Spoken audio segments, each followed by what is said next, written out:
자, 여러분 안녕하십니까? 오늘 2024년 12월 6일이고 사도 바울이 펼친 예수운동 성서공부 13번째입니다. 오늘 드디어 갈라디아서 6장 마지막 장을 읽고 해설하는 시간입니다. 그러니까 오늘로서 갈라디아서는 마무리하게 되고요. 그 다음에 뒷부분에서 우리가 얘기하고 있는 현대 유럽의 철학자들 중에 몇 분을 선정해서 우리가 그분들이 바울의 사상 또 바울이 쓴 서신 주로 이제 로마서에 집중되어 있긴 하지만 그 철학자들이 그리스도인이 아닌 현대 철학자들 그 중에서도 상당히 좌파 철학자로 알려져 있는 진보적인 철학자들이 왜 바울에 관심을 갖고 바울에 관한 책을 썼는지 하는 얘기를 하면서 대표적으로 몇 분을 선정해서 그분들이 바울을 어떻게 이해하고 해석했는지, 그러니까 우리 그리스도인의 입장에서 보면은 외부인이죠. 그분들은 그리스도인이 아니니까, 그리고 그리스도인이 될 생각도 없는 사람들입니다. 그분들은 어떻게 바울을 이해하고 있는지 우리 그리스도인이 보는 것과는 좀 많이 다릅니다. 근데 거기 배울 점들이 많이 있으니까 이렇게도 볼 수 있구나, 이렇게 보는구나 이분들은, 그런 걸 좀 배우기 위해서 소개하고 있는데, 지난주는 한 주 쉬었고 그 지난주에 우리가 야콥 타우베스라는 사람의 사상을 설명하다가 시간이 모자라서 시간이 다 돼서 중단했는데, 오늘은 그 뒷부분을 설명하도록 하겠습니다. 다행히 갈라디아서 6장은 18절만 있습니다. 그러니까 다른 장에 비해서 길지 않고 짧고 마무리하는 부분이니까 먼저 갈라디아 6장 1절부터 18절을 읽고 간략하게 설명을 하면서 또 여러분들이 갖고 있는 질문이 있으면 질문에 대답을 하고 마치면은 야콥 타우베스 2부를 하겠습니다. 그런데 우리 고국의 지금 상황이 굉장히 급박하게 돌아가고 있지 않습니까? 여기 LA 시간으로는 오늘 밤 12시에 윤석열 탄핵 투표가 있죠. 탄핵을 할 거냐 말 거냐를 결정하는 투표가 있고, 그래서 아마 고국에 계신 분들은 오늘 벌써부터 이제 여의도나 이런 데 다 나가서 국회의사당 앞에 나가서 시위를 하는 걸로 알고 있는데, 여기서는 오늘 밤 11시 반에 이곳 시간으로 12시에 투표를 하니까 11시 반에 영상관 앞에 모인다고 합니다. 그래서 그런지 오늘 여기 대면 모임에 참석하신 분들이 많이 안 계시는데, 그래서 이거를 진행할까 말까, 우리가 이거 지금 상황이 이렇게 급박한 절체절명의 위기인데, 이 바울 공부도 중요하지만 바울 공부하고 있을 때냐 하는 말도 있었지만 여기서는 안 하면 나갈 데가 없어요 아직은. 그러니까 공부를 일단 진행하도록 그렇게 결정을 했습니다. 그러면은 이제 갈라디아 6장 1절부터 한 절 한 절 읽어가면서 설명을 하도록 하겠습니다. 1장입니다. 어서 오십시오. 안 그래도 왜 오실 텐데 이러고 있었습니다. 한국에서요. 예. 자, 그럼 6장 1절 읽기 시작하겠습니다. 혹시 처음부터 듣지 않으신 분은 우리가 지금 읽고 있는 성경은 새번역 성경입니다. 새번역 성경으로 읽고 있으니까 그렇게 알려드립니다. 형제자매 여러분, 어떤 사람이 어떤 죄에 빠진 일이 드러나면 성령의 인도하심을 따라 사는 사람인 여러분은 온유한 마음으로 그런 사람을 바로잡아주고 자기 스스로를 살펴서 유혹에 빠지지 않도록 조심하십시오. 여러분은 서로 남의 짐을 져주십시오. 그렇게 하면 여러분이 그리스도의 법을 성취하실 것입니다. 여기까지 1, 2절을 읽었는데, 일단 그리스도인의 경우에는 또 더더욱이 이제 성서를 조금 공부한 경험이 있는 분들에게는 굉장히 낯익은 단어들이 등장합니다. 성령의 인도하심이라든지 온유한 마음이라든지 유혹에 빠지지 말아라, 남의 짐을 져줘라, 그리스도의 법을 성취한다, 그렇게 되면 그리스도의 법을 성취하는 것이다. 이런 말들은 굉장히 낯설지 않은 개념들입니다. 그러니까 성경 공부를 좀 하신 분들, 성경을 좀 그래도 상당히 읽으신 분들에게는 그렇지만 이걸 하나하나 따져서 보면은 질문을 가지고 읽으면은 야, 내가 이렇게 무슨 뜻인지 분명하지 않은 얘기를 그동안 거침없이 읽어왔구나 하는 생각이 드실 겁니다. 먼저 형제 자매 여러분은 원래 원어에는 형제 여러분으로 되어 있어요. 근데 이 세번역은 인클루시브한 랭귀지를 씁니다. 그러니까 남녀 다 포함하는 그런 언어를 사용하기 때문에 형제 여러분으로 되어 있는 걸 형제 자매 여러분으로 번역한 겁니다. 어떤 사람이 어떤 죄에 빠진 일이 드러나면은 이거는 가정법이죠. 어떤 사람이 누군지 몰라요. 불특정한 사람입니다. 특정한 사람을 염두에 두고 하는 말이 아니라 만약에 이런 일이 일어나면 이런 뜻입니다. 어떤 사람이 어떤 죄에 빠진 일이 드러나면 그러면 질문할 내용이 죄라 그랬는데 무슨 죄를 얘기하는 건지 그것도 염두에 두고 생각해 봐야죠. 어떤 사람이 무슨 죄에 빠졌다는 얘기인가? 어쨌든 그런 일이 드러나면 조건이에요. 죄에 빠진 일이 드러나면이라 그랬으니까 드러난다는 건 제3자에게 드러나는 거잖아요. 자기 자신은 죄진 사람은 알지만 다른 사람이 알게 되면입니다. 근데 이 바울은 항상 공동체, 교회 공동체를 염두에 두고 있으니까 어떤 사람은 교회 공동체 안에 속해 있는 사람인데 그 사람이 어떤 죄, 우리가 규정되어 있지 않은 무슨 죄인지 알 수 없는 어떤 죄에 빠진 일이 드러난다는 것은 교회 공동체 사람들에게 알려지면 이런 뜻입니다.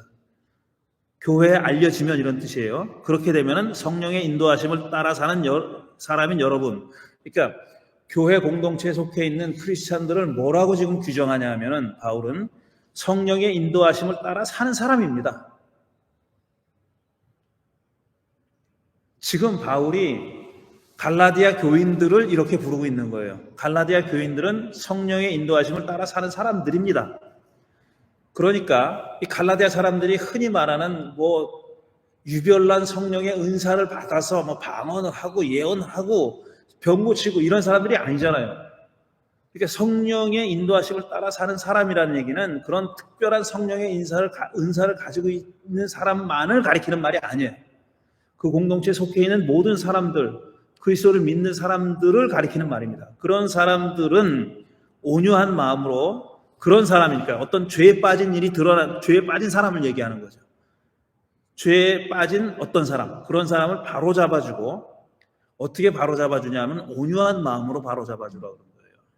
와서 질책하고 너 죄인이야 딱지 붙이고 너 같은 자는 만악의 근원이야. 만악의 근원까지는 안 하더라도 공동체 해를 끼치는 사람이야. 이런 식으로 징벌하듯이 그렇게 하지 말고 온유한 마음으로 바로 잡아주라는 겁니다. 그 사람을 바로 잡아주라는 것이 지금 성령의 인도하심을 따라 사는 사람인 갈라디아 교인들한테 권하는 내용이고 거기에 그치지 않고 자기 스스로를 살펴서 유혹에 빠지지 않도록 조심하라 그랬어요. 그러니까 그 사람을 온유한 마음으로 바로 잡아주는 데 그치지 말고 혹시 나는 어떤가? 라는 생각을 하라는 겁니다. 자기 스스로 살펴서 자기도 유혹에 빠지지 말라. 그러니까 어떤 죄에 빠진 그 사람처럼 죄에 빠진 사람이 아닌가 하는 것을 스스로 돌아보라는 얘기예요. 그러니까 다른 그 죄에 빠진 사람들, 죄를 저지른 사람이라고 합시다. 그렇게 쉽게 얘기하면 죄에 저지른 사람을 온유한 마음으로 바로 잡아주는 것은 물론이고 그런 비슷한 죄를 잘못을 내가 저지르지 않았나 하는 것을 돌아보라 이런 얘기입니다. 그게 공동체에 속한 사람으로서 그리스도인들의 모임인 공동체에 속한 사람들은 그렇게 해야 된다는 얘기입니다. 그리고 그 다음 절은 조금 더 적극적으로 얘기합니다. 다른 사람을 온유한 마음으로 바로 잡아주고 자기를 돌아보는 정도가 아니라 서로 남의 짐을 져주십시오 그랬어요. 남의 짐을 져주십시오. 그렇게 하면 여러분이 그리스도의 법을 성취하는 것입니다. 이렇게 얘기했죠. 자, 그러면은 이 바울이 염두에 두고 있는 남의 짐이라는 게 뭘까? 내 짐만 지지 말고 남의 짐을 져주라 그랬는데 바울은 뭐 어떤 생각을 하고 이 남의 짐을 져주라고 얘기했을까? 라는 질문을 해봐야 되는 거죠. 이 남의 짐이 뭘까? 여기서는 지금 드러나 있지 않아요. 조금 더 읽어보면 답이 나올지 안 나올지 모르겠는데 어쨌든 이 바울이 생각하는 거는 내가 져야 될 짐도 있지만 저 사람이 져야 되는 짐도 있는 거예요. 그런데 너는 네 짐 지고 나는 내 짐 지고 이게 공정하고 정당하고 이 정도만 하면 되는 거야 라고 생각하지 말고, 그렇게 생각하지 말고 남의 짐을 서로 져주라는 거예요. 서로. 이게 제가 언젠가 오래전에 그 강론을 하면서 설교를 하면서 그런 얘기를 했어요. 바울 서신에 서로라는 말이 얼마나 자주 나오는지 하는 것을 얘기한 적이 있어요. 물론 저도 바울 전문 연구가의 책을 보고 한 겁니다. 서로, 그러니까 상호작용을 가리키는 서로라는 말이 굉장히 많이 나옵니다. 우리가 상상하는 것보다 굉장히 많이 나와요. 그러니까 바울이 생각하는 그리스도인의 윤리는 나만 잘하면 돼. 나만 똑바로 살면 돼. 나만 하나님 앞에서 정의로우면 돼. 이게 아니에요. 그게 아니에요. 바울이 생각하는 그리스도인은 늘 서로입니다. 서로. 공동체예요. 서로라는 말이 무지하게 많이 나와요. 그리고 위라는 대명사, 같은 기조입니다. 위라는 대명사를 많이 써요. 우리예요. 나가 아니라 우리. 유라고 했을 때도, 그대라고 했을 때도 복수 씁니다. 단수를 쓰지 않고 굉장히 많은 경우에 복수를 써요. 꼭 복수로 쓰지 않아도 될 것 같은데도 복수를 써요. 그거는 항상 이 공동체 지향적 마인드를 가지고 있는 거예요. 바울이. 그런 얘기고, 근데 짐이 뭔지는 아직까지 특정되지는 않습니다. 그렇게 하면은 서로 남의 짐을 져주면은 여러분은 그리스도의 법을 성취하실 것입니다. 왜 법이라는 말을 쓰느냐? 율법이라는 법이라는 말이 굉장히 많이 나오잖아요. 근데 지금 여기서 얘기하는 그리스도 법은 율법과는 다른 법을 얘기하는 겁니다. 그래서 일부러 그리스도의 법이라는 말을 썼을 거다라고 얘기하는 거예요. 왜냐하면 이 사람들이 지금 갈라디아서에서 문제가 되는 게 뭐냐면은 이방인들이 유대인의 율법을 지켜서 할례도 받아서 유대인이 되느냐 마느냐, 그게 지금 관건이잖아요. 바울은 그거 하지 말아라, 할 필요 없다 정도가 아니라 하면 안 된다잖아요. 그러니까 그런 의미에서 그런 율법과는 다른 그리스도의 법을 얘기하는 겁니다. 그럼 그리스도의 법조문이 뭐 1조, 2조 있느냐? 그런 건 아니에요. 그런 건 아니에요. 그리스도의 법이, 율법이 613가지가 있듯이 그리스도의 법이 뭐 20가지가 있거나 30가지가 있고 이런 게 아니에요. 거기에 613가지의 율법 조항에 상대화되는, 그 반대편에 서 있는 그리스도의 법을 얘기하는 겁니다. 그러니까 하나의 법 정신이라는 말로 표현하는 것이 옳겠죠. 그리스도의 정신을 법이라는 말로 표현한 거죠. 그런 얘기고요. 지금 공동체를 어떻게 하면 건강하게 유지할 수 있느냐 하는 것이 지금 바울이 염두에 두고 있는 내용입니다. 조금 더 읽어보겠습니다. 그리고 혹시 질문할 내용이 있을지도 모르니까 질문할 시간을 갖도록 하죠. 3절, 어떤 사람이, 여기서 또 어떤 사람이에요. 불특정한 어떤 사람, 가정입니다. 어떤 사람이 아무것도 아니면서 무엇이 된 것처럼 생각하면 그는 자기를 속이는 것입니다. 각 사람은 자기 일을 살펴보십시오. 그러면 자기에게는 자랑거리가 있더라도 남에게까지 자랑할 것은 없을 것입니다. 사람은 각각 자기 몫의 짐을 져야 합니다. 말씀을 배우는 사람은 가르치는 사람과 모든 좋은 것을 함께 나누어야 합니다. 자, 이렇게 얘기를 했어요. 이 어떤 사람이 지금 가정이지만 이런 사람이 실제 하는 것처럼 얘기하고 있어요. 이 갈라디아 공동체 안에, 갈라디아 교회 안에 이런 사람이 있는 거를 가정하고 얘기하고 있는 겁니다. 그런데 전혀 허무맹랑한 있을 법하지 않은 어떤 사람이 존재하는 것으로 보는 게 아니라 얼마든지 있음직한 어떤 사람을 염두에 두고 얘기하는 거죠. 근데 그 사람은 뭐냐면은 자기가 아무것도 아니면서 무엇이 된 것처럼 생각하는 사람이에요. 그러니까 자기를 과대평가하는 사람이죠. 쉽게 얘기하면은 자기를 과대평가하는 사람. 근데 그런 사람은 자기를 속이는 거라 그랬어요. 왜 속인다는 말을 했을까? 왜? 자기 기만이죠. 속인다는 말을 왜 했을까? 왜 이렇게 착각일 수는 있잖아요. 내가 별거 아닌데, 별거 아닌 사람이 자기를 과대평가하는 것은 착각일 수는 있지만, 그걸 자기는 속이는 거라고 표현했습니다. 지금 바울은. 그런데 나중에 나오지만 자기를 속이는 게 그냥 자기만 속이는 게 아니에요. 자기를 속이는 데 그치는 게 아닙니다. 조금 뒤에 나오는 얘기고, 그런 사람은 어쨌든 자기는 속이는 거라 그랬어요. 그러니까 왜 자기를 속인다는 표현을 썼을까라는 게 퀘스천이고요. 그런 사람은 그래서 각 사람은, 공동체에 속한 모든 각 사람은 자기를 살펴보라고 했습니다. 내가 누군지, 내가 지금 하는 일이 뭔지, 그러니까 내가 공동체 안에서 어떤 역할을 하고 있는지, 또 어떤 책임을 지고 있는지, 이 공동체에 지금 바울의 시대, 그러니까 1세기 중엽에 바울이 지금 교회를 세웠잖아요. 교회를 세우고 유지하고 있는데 자그마한 공동체입니다. 무슨 대교회나 큰 교회 몇십 명, 몇백 명이 모이는 데가 아니라 가정교회예요. 가정교회. 또 어떤 교회당 건물이 있어서 거기 모이는 데가 아니라, 모이는 그런 교회가 아니라 가정교회 수준의 작은 공동체인데, 그런 공동체에서 각자 자기 일을 살펴보라고 했어요. 그러니까 이건 사실은 누가 무슨 일을 하는지 금방 드러나는 그런 사정이죠. 대교회면은 누가 무슨 일을 하는지를 알 수 없는 건 물론이고 누가 있는지도 모르잖아요. 근데 여기는 그게 아닙니다.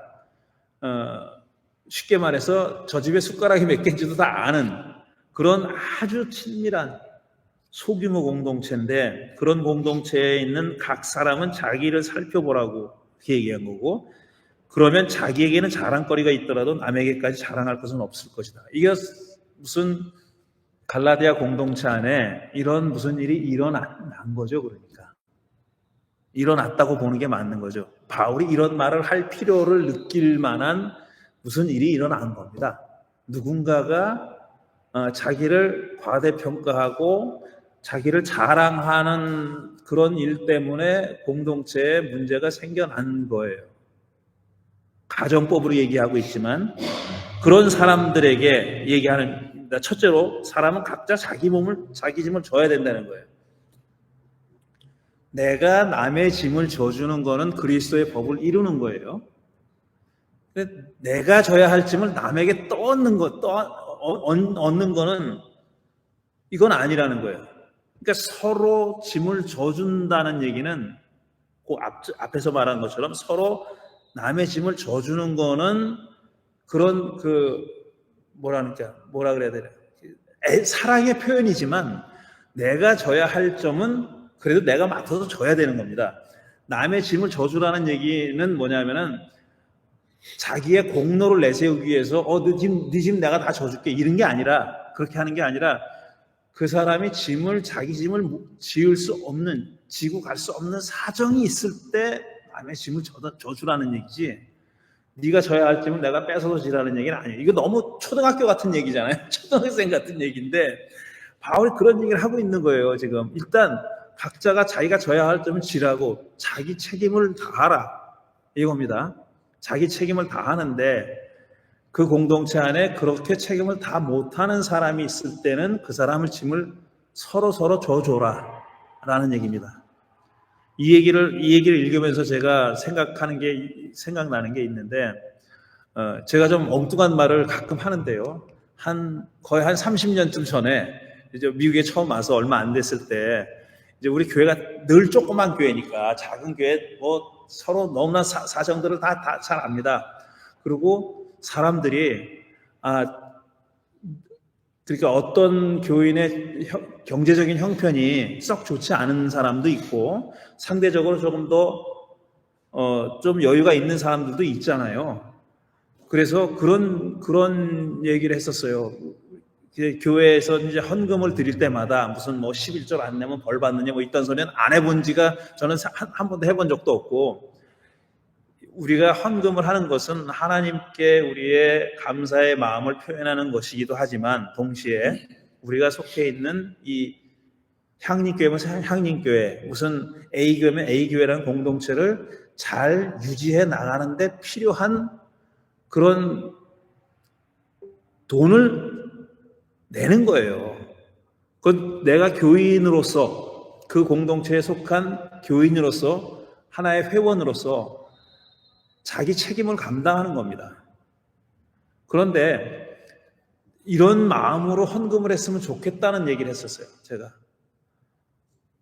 그러니까 예를 들어서 그 교회가 1년에 예산이 얼마 있어요.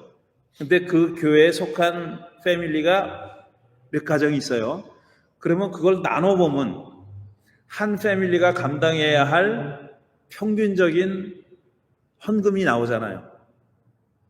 10만 불이 있는데 10가정이 있다. 그러면 한 가정이 10,000불씩 감당해야 되는 거예요. 쉽게 얘기하면은. 근데 그러면은 그게 그 평균이라고 치자 이거예요. 왜냐하면 산수 다 하니까, 그 정도는 산수를 하니까 그렇게 계산을 해가지고. 근데 우리 교회 식구를 돌아보니까 내 형편이 평균 정도 된다. 그러면 평균만 감당하면 되는 거예요. 근데 내가 평균보다 좀 나아. 그럼 내가 나은 거를 생각해서 그만큼은 좀 더 감당하고, 내가 평균보다 안 되는 사람이 그 사람이 못 낼 거 아니에요. 그러면은 형편이 어려운 사람은 다 못 내잖아요. 그러니까 그 사람 거를 내가 감당하는 마음으로 그렇게 했으면 좋겠다 그랬어요, 내가. 그렇게 헌금을 작정해가지고 하시라고. 헌금을 작정할 때는 마음에 올해는 내가 추정한 거 얼마를 해야지 라고 할 때는 내 수입도 고려해야 되지만, 그 다음에 그것뿐 아니라 교회 공동체의 이렇게 형편을 보고, 내가 한 평균보다 조금 낫다고 생각하면은 평균보다 조금 더 헌금하는 그런 식으로 했으면 좋겠다 라고 얘기한 적이 있습니다. 그래서 목표액이 달성이 됐나요? 목표액은 잘 달성이 안 돼요. 연초에 세운 것만큼은 안 들어와요. 근데 그렇다고 크게 막 어려움이 있어가지고 뭐 돈이 없어서 아무것도 못하고 뭐 이런 형편은 없었어요. 그러지는 않았었어요. 그냥 늘 그만큼 필요한 만큼은 계속 그렇게 해왔죠. 행사 같은 것도 그렇게 해왔죠. 그런 겁니다. 그런 얘기라고 저는 이해해요. 이 얘기를. 각자의 자기 몫의 짐을 져야 하고 서로 남의 짐도 져줘야 하고 한다는 말은 그런 뜻으로 이해합니다. 왜냐하면 바울이 지금 염두에 두고 있는 기본 전제는 뭐냐면 그 갈라디아 교회 공동체를 염두에 두고 하는 말입니다. 그리고 6절 말씀을 배우는 사람은 가르치는 사람과 모든 좋은 것을 함께 나눠야 합니다. 그랬잖아요. 이거 목사들이 제일 좋아하는 말이에요. 말씀을 배우는 사람은 가르치는 사람과 모든 좋은 것을 나누라고 그랬으니까 목사는 야 성경이 이렇게 얘기하고 있지 않느냐, 여러분 가장 좋은 거 있으면 목사한테 바치십시오, 그렇게 얘기하는데,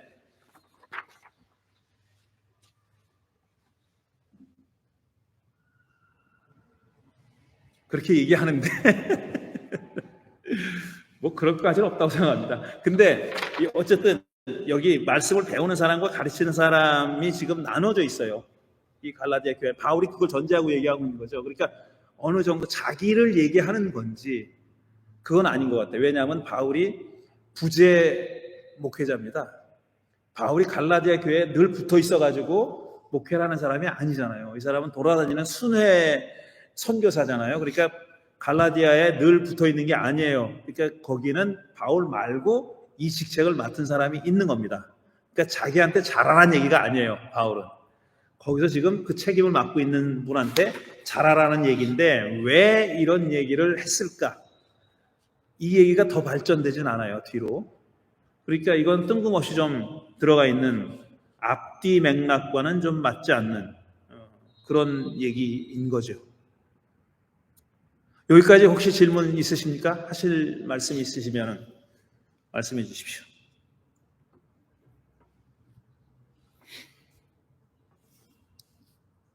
여기서 여러분은 서로라는 말이 있는데 서로라는 말이 사실은 빠져야지 제가 볼 땐 좀 더 좋은 의미가 될 것 같은데 어떻게 해요? 이 얘기는 뭐냐면 내가 네 짐 져줄 테니까 너는 내 짐 져줘 이런 식이거든요. 그래서 제가 근데 이제 서로라는 말이 그래서 영어 성경을 찾아보니까 each other's burden이라고 그러는데 each other라는 말은 둘 간에 쓰이는 거거든요.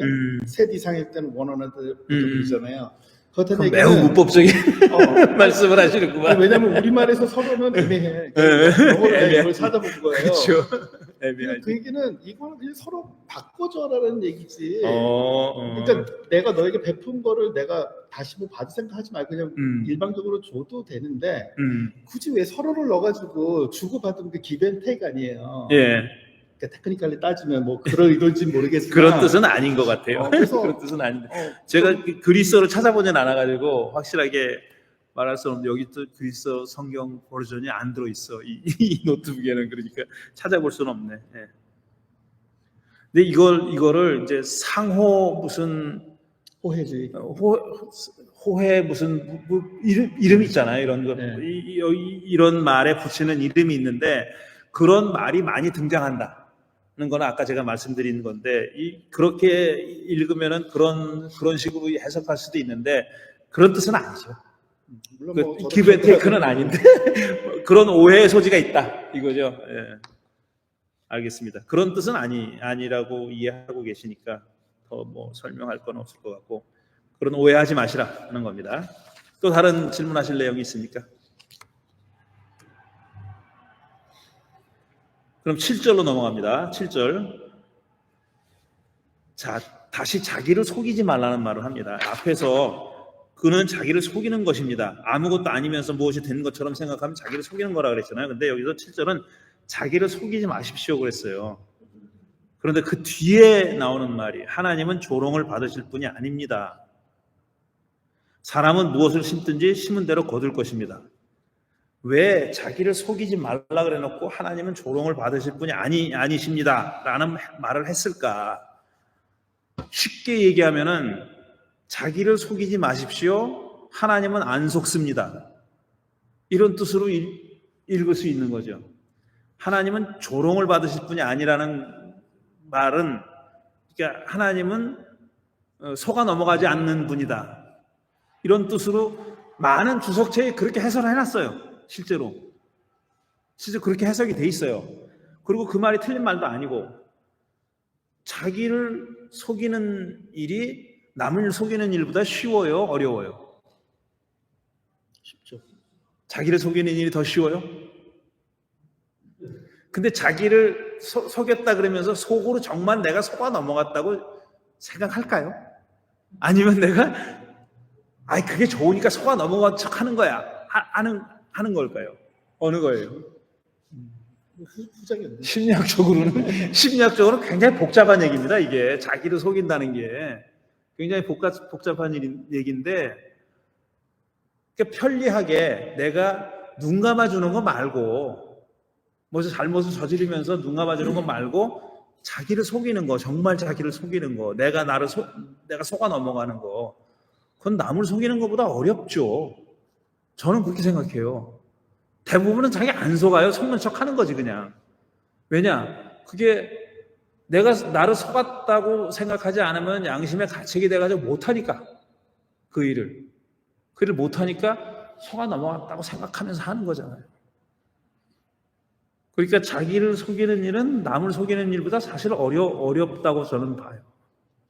남을 속이는 것도 요즘 뭐 이상한 놈들 눈에 뻔히 보이는 거짓말하는 것들이 너무 많아가지고 그렇지만 아주 기가 막히게 속이는 작자들도 있잖아요. 그냥 깜빡 속아 넘어가는 만드는 근데 자기를 속이지 마십시오라고 했을 때 저는 어느 쪽을 생각하고 얘기한 걸까? 바울이 그냥 짐짓 속아 넘어가는 척 하는 걸까? 아니면 정말 자기를 속이는 걸 얘기하는 걸까? 그런데 그렇게 얘기하면서, 그러지 말라고 얘기하면서 하나님은 조롱받으실 분이 아닙니다. 흔히 해석하듯이 하나님은 그렇게 속아 넘어갈 분이 아닙니다라는 말은 하나님은 내가 나를 속이는 것보다 더 속이기 어려운 분이다, 이런 얘기죠. 내가 나를 속이는 건 그것도 힘든데 하나님은 그거보다도 더 한 수 위인 분이니까 절대로 속아 넘어가지 않는 분이다라는 얘기예요. 그러면서 그 뒤에 붙인 말은 또 너무너무 누구든지 다 동의할 만한 진리를 얘기해요. 이건 속일 필요도 없고, 속일 필요도 없고, 뭐 속아 넘어갈 필요도 없는 사람은 무엇을 심든지 심은 대로 거둘 것입니다. 그랬어요.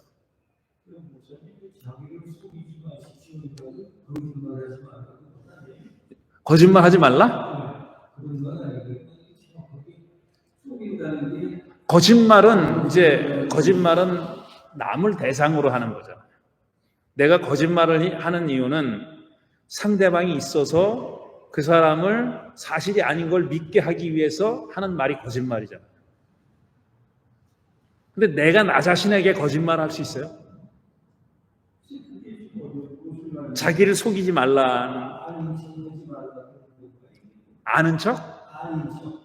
아닌 척. 그러니까 그 말도 포함되는 거죠. 자기를 속이지 말라는 말에는 아닌 척하지 말라는 말도 포함되지만 그거보다는 조금 더 넓고 깊은 뜻이죠.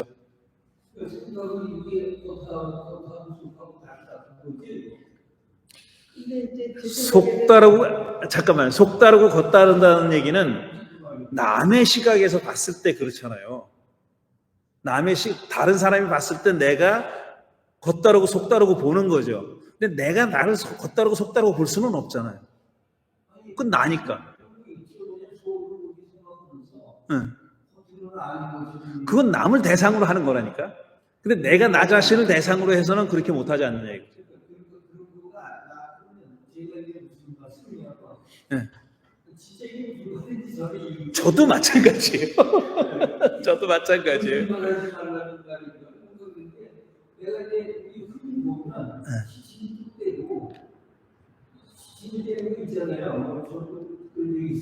네. 예를 들어서 그렇게 좋아하고 그런 것을 안 좋아하고 아니면 그렇게 하는 거가 그걸 자기를 속이는 거라고 생각했거든요. 그 남을 속이는 거죠. 그걸 지금 말씀하신 거는 대상이 남이잖아요. 남이 나를 어떻게 보느냐를. 근데 여기는 자기를 속이지 말라 그랬잖아요. 남을 속이지 말라가 아니라 자기를 속이지 말라 그랬으니까 그거랑은 다른 얘기라는 거죠. 그거랑은 다른, 그게 틀렸다는 얘기가 아니라 그거랑은 다른 얘기를 하고 있다고 보입니다.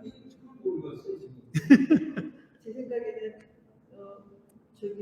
의식과 무의식을 얘기한 프로이드가 1940년대에 그런 얘기를 했지만, 물론 바울은 그런 개념을 가지고 얘기를 하지 않았겠지만 우리가 어쨌든 1930년대 이후로 사는 사람이니까 그걸 해석하자면은 내가 누구를 속이려고 하거나 뭐 그런 거는 의식적으로 하는 거잖아요. 이거를 사기를 쳐갖고 아니면 거짓말을 하는 그런 거지만 무의식적인 거는 자기 스스로 나를 스스로 속이는데 나는 의식하지 못하면서 무의식적으로 내가 그거를 너무 받아들이기 힘들기 때문에 이제 그걸 부인한다든가 이제 그걸 여러 가지 방법으로 해소하는 방법이 있는데, 예를 들어서 뭐 자기가 너무 끔찍한 잘못을 했는데 그걸 도저히 받아들이기 어려우면은 그걸 다른 사람한테 이제 예를 들어 투사를 한다고 그래갖고 네가 그런 문제를 일으키고 네가 이렇게 만들어 버리고 그래서 뭐 네가 문제다라고 하면서 이렇게 자기가 의식하긴 하지만 무의식적으로 그 불안을 해소하기 위해서 하는 거예요. 그게 자기도 모르게 스스로를 속이는 행동이라고. 자기 방어를 위해서 그렇죠. 그건 아주 좋은 포인트라고 생각됩니다. 정말 물론 이 바울 시대하고 프로이드 시대하고는 너무 다르죠. 프로이드는 이제 20세기 초에 아주 활동했던 사람이니까. 그렇지만 프로이드가 무의식이라는 걸 처음 발견한 사람은 아니에요.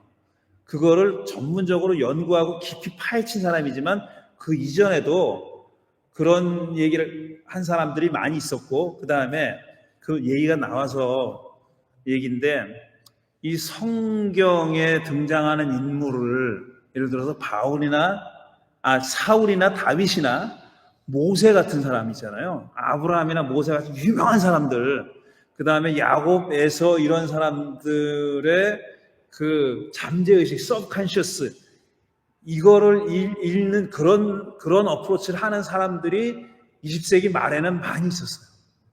근데 그렇게 심리학적으로 어프로치 하는 거예요. 심리학적으로. 성경을 심리학적으로 읽는 거고, 성경의 등장인물을 이런 무의식과 연관시켜가지고 심리학적인 해석을 하는 사람들이 상당히 있었는데, 오랫동안 주류 성서학에서는, 성서학은 정말 연관은 대부분의 사람들, 주류 사람들은 그걸 굉장히 도외시했었어요.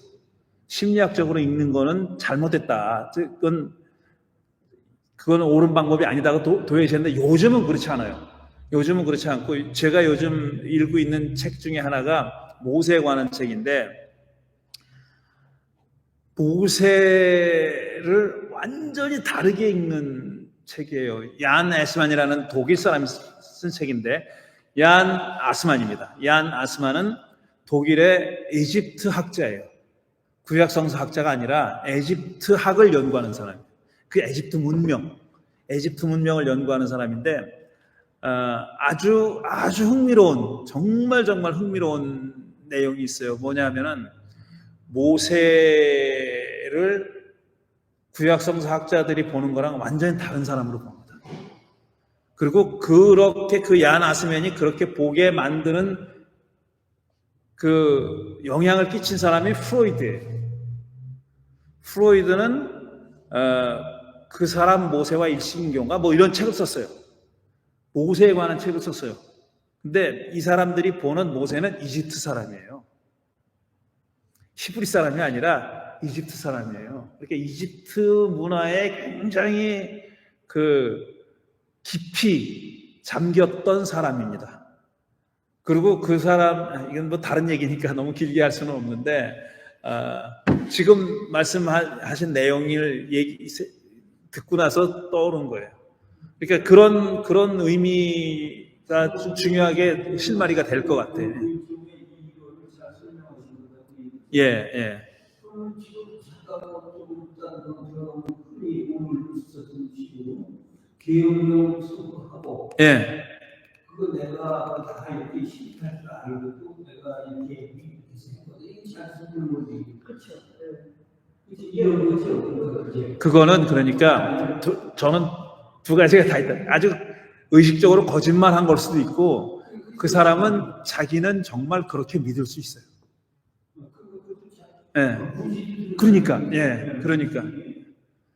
알코올성 치매가 됐든지 간에, 무의식이 됐든지 간에, 뭐가 됐든지 간에, 자기는 정말 그렇게 철석같이 믿고 있는 거예요. 다른 사람들은 다 저 거짓말 한다고 얘기하는데, 자기는 그렇게 믿고 있을 수 있다는 거예요.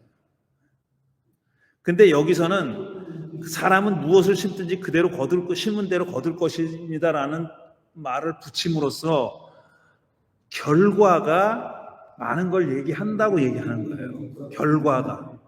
그러니까 자기를 속였는지 안 속였는지 내가 모를 수 있지만, 그렇게 한 그런 자세로 한 결과가 어떠냐 하는 것이 사실은 밑바닥에 있는 이유를 설명해 준다는 거죠. 심은 대로 걷는다. 거두는 걸 보면은 뭘 심은 줄 안다라는 얘기예요. 그리고 사실 적지 않은 경우에 사람이 하는 일도 결과가 그 사람의 의도를 보여주는 일들이 많이 있어요. 나는 그런 뜻으로 안 했다 말이야. 나는 그런 의도를 가지고 한 게 아니다라고 얘기하지만 드러난 결과가 내가 의도했다고 밝히는 거와 다른 경우에는 사실은 그때는 돌아봐야 된다는 거죠. 내가 생각한 거랑 다른 결과가 나왔다라고도 볼 수 있지만 내가 처음부터 그거를 의도하지 않은 건 아닐까라는 생각을 해볼 필요가 있다는 얘기죠. 무슨 제 말씀이 무슨 뜻인지는 아시겠습니까? 그 동의와 여부와 상관없이. 예. 예? 뭐라고요? 거짓말.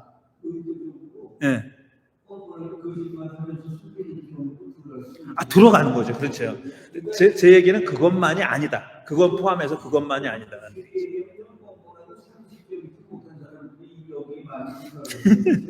그런 사람은 무엇을 심는지 심은 대로 거두니까 거두는 걸 보고 그 사람을 알 수 있다라는 얘기죠. 그 다음 8절은 그래서 이 바울은 이제 육체에 심느냐 성령에다 심느냐 이 두 가지를 대조하고 있어요. 이 중요한 건 육체를 심는다는 게 아니에요. 육체에다가 뭔가를 심는 거예요. 그러니까 이게 목적어가 없어요. 이 문장에는 자기 육체에다가 심는 사람은 육체에서 썩을 것을 거두고 성령에다 심는 사람은 성령에게서 영생을 거둘 것입니다. 그랬잖아요. 그러니까 목적어가 없습니다. 뭘 심는지 몰라요. 그러니까 이걸 해석하는 사람들은 뭘 심든지 간에 상관없이 육체에다 심는 사람은 뭐가 나오느냐 하면 썩을 게 나오는 거다. 아무리 좋은 거를 심더라도 육체에다 심으면은 썩는 게 나오고 뭘 심더라도 성령에다 심는 사람은 성령에게서 영생을 거둘 것이다. 이런 식으로 해석하는 해석자들이 많이 있어요. 왜? 목적어가 빠져있기 때문에. 왜 무슨 목적어를 넣어야 완전한 문장이 되는지를 알 수가 없어요. 우리가 후대 해석하는 사람들은. 그러니까 온갖 방식으로 이걸 해석합니다. 그렇지만 이 문장에서는 확실한 답을 얻기는 어려운 거죠. 뭘 심는다는 말이 없어요. 어디에다 심는다 이렇게만 얘기하는 거예요. 육체에다 심으면 썩을 게 나오고 성령에다 심으면 영생이 나온다 이렇게 얘기하고 있는 겁니다. 뭐 덧붙이실 얘기 있습니까?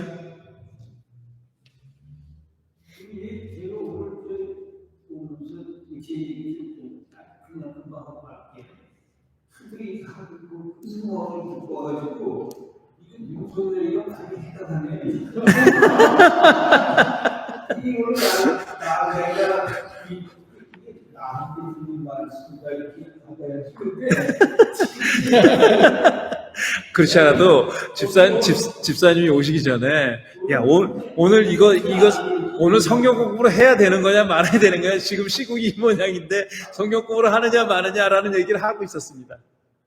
그렇지만 이 시간에 여기 LA 사는 사람들은 어디 갈 데가 없어요. 11시 반에 밤 11시 반에 영상 앞에서 데모한대요. 그러니까 11시 반이 아니잖아 지금. 그러니까 이거 그래서 시작한 거예요.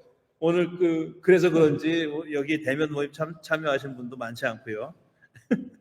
오늘 이게 어떻게 보면 딱 맞는 얘기 윤석열에게 뭐냐면 제가 볼 때는 여기서 그 속인다 의미는 그 범용적으로 쓰인 게 아니라 그 3절에 있는 네가 아무것도 아니면서 무엇이나 된 것처럼 생각하는 게 너를 속이는 거다라고 그거로 한정해서 말하는 것 같거든요. 결국은 자기 자신을 잘 모르고 일종의 과대망상적으로 예를 들어 고작 5년짜리 대통령인데 지가 영원히 집권할 왕처럼 생각한다 스스로. 고작 5년짜리라고 말한 놈이 그놈이야 또.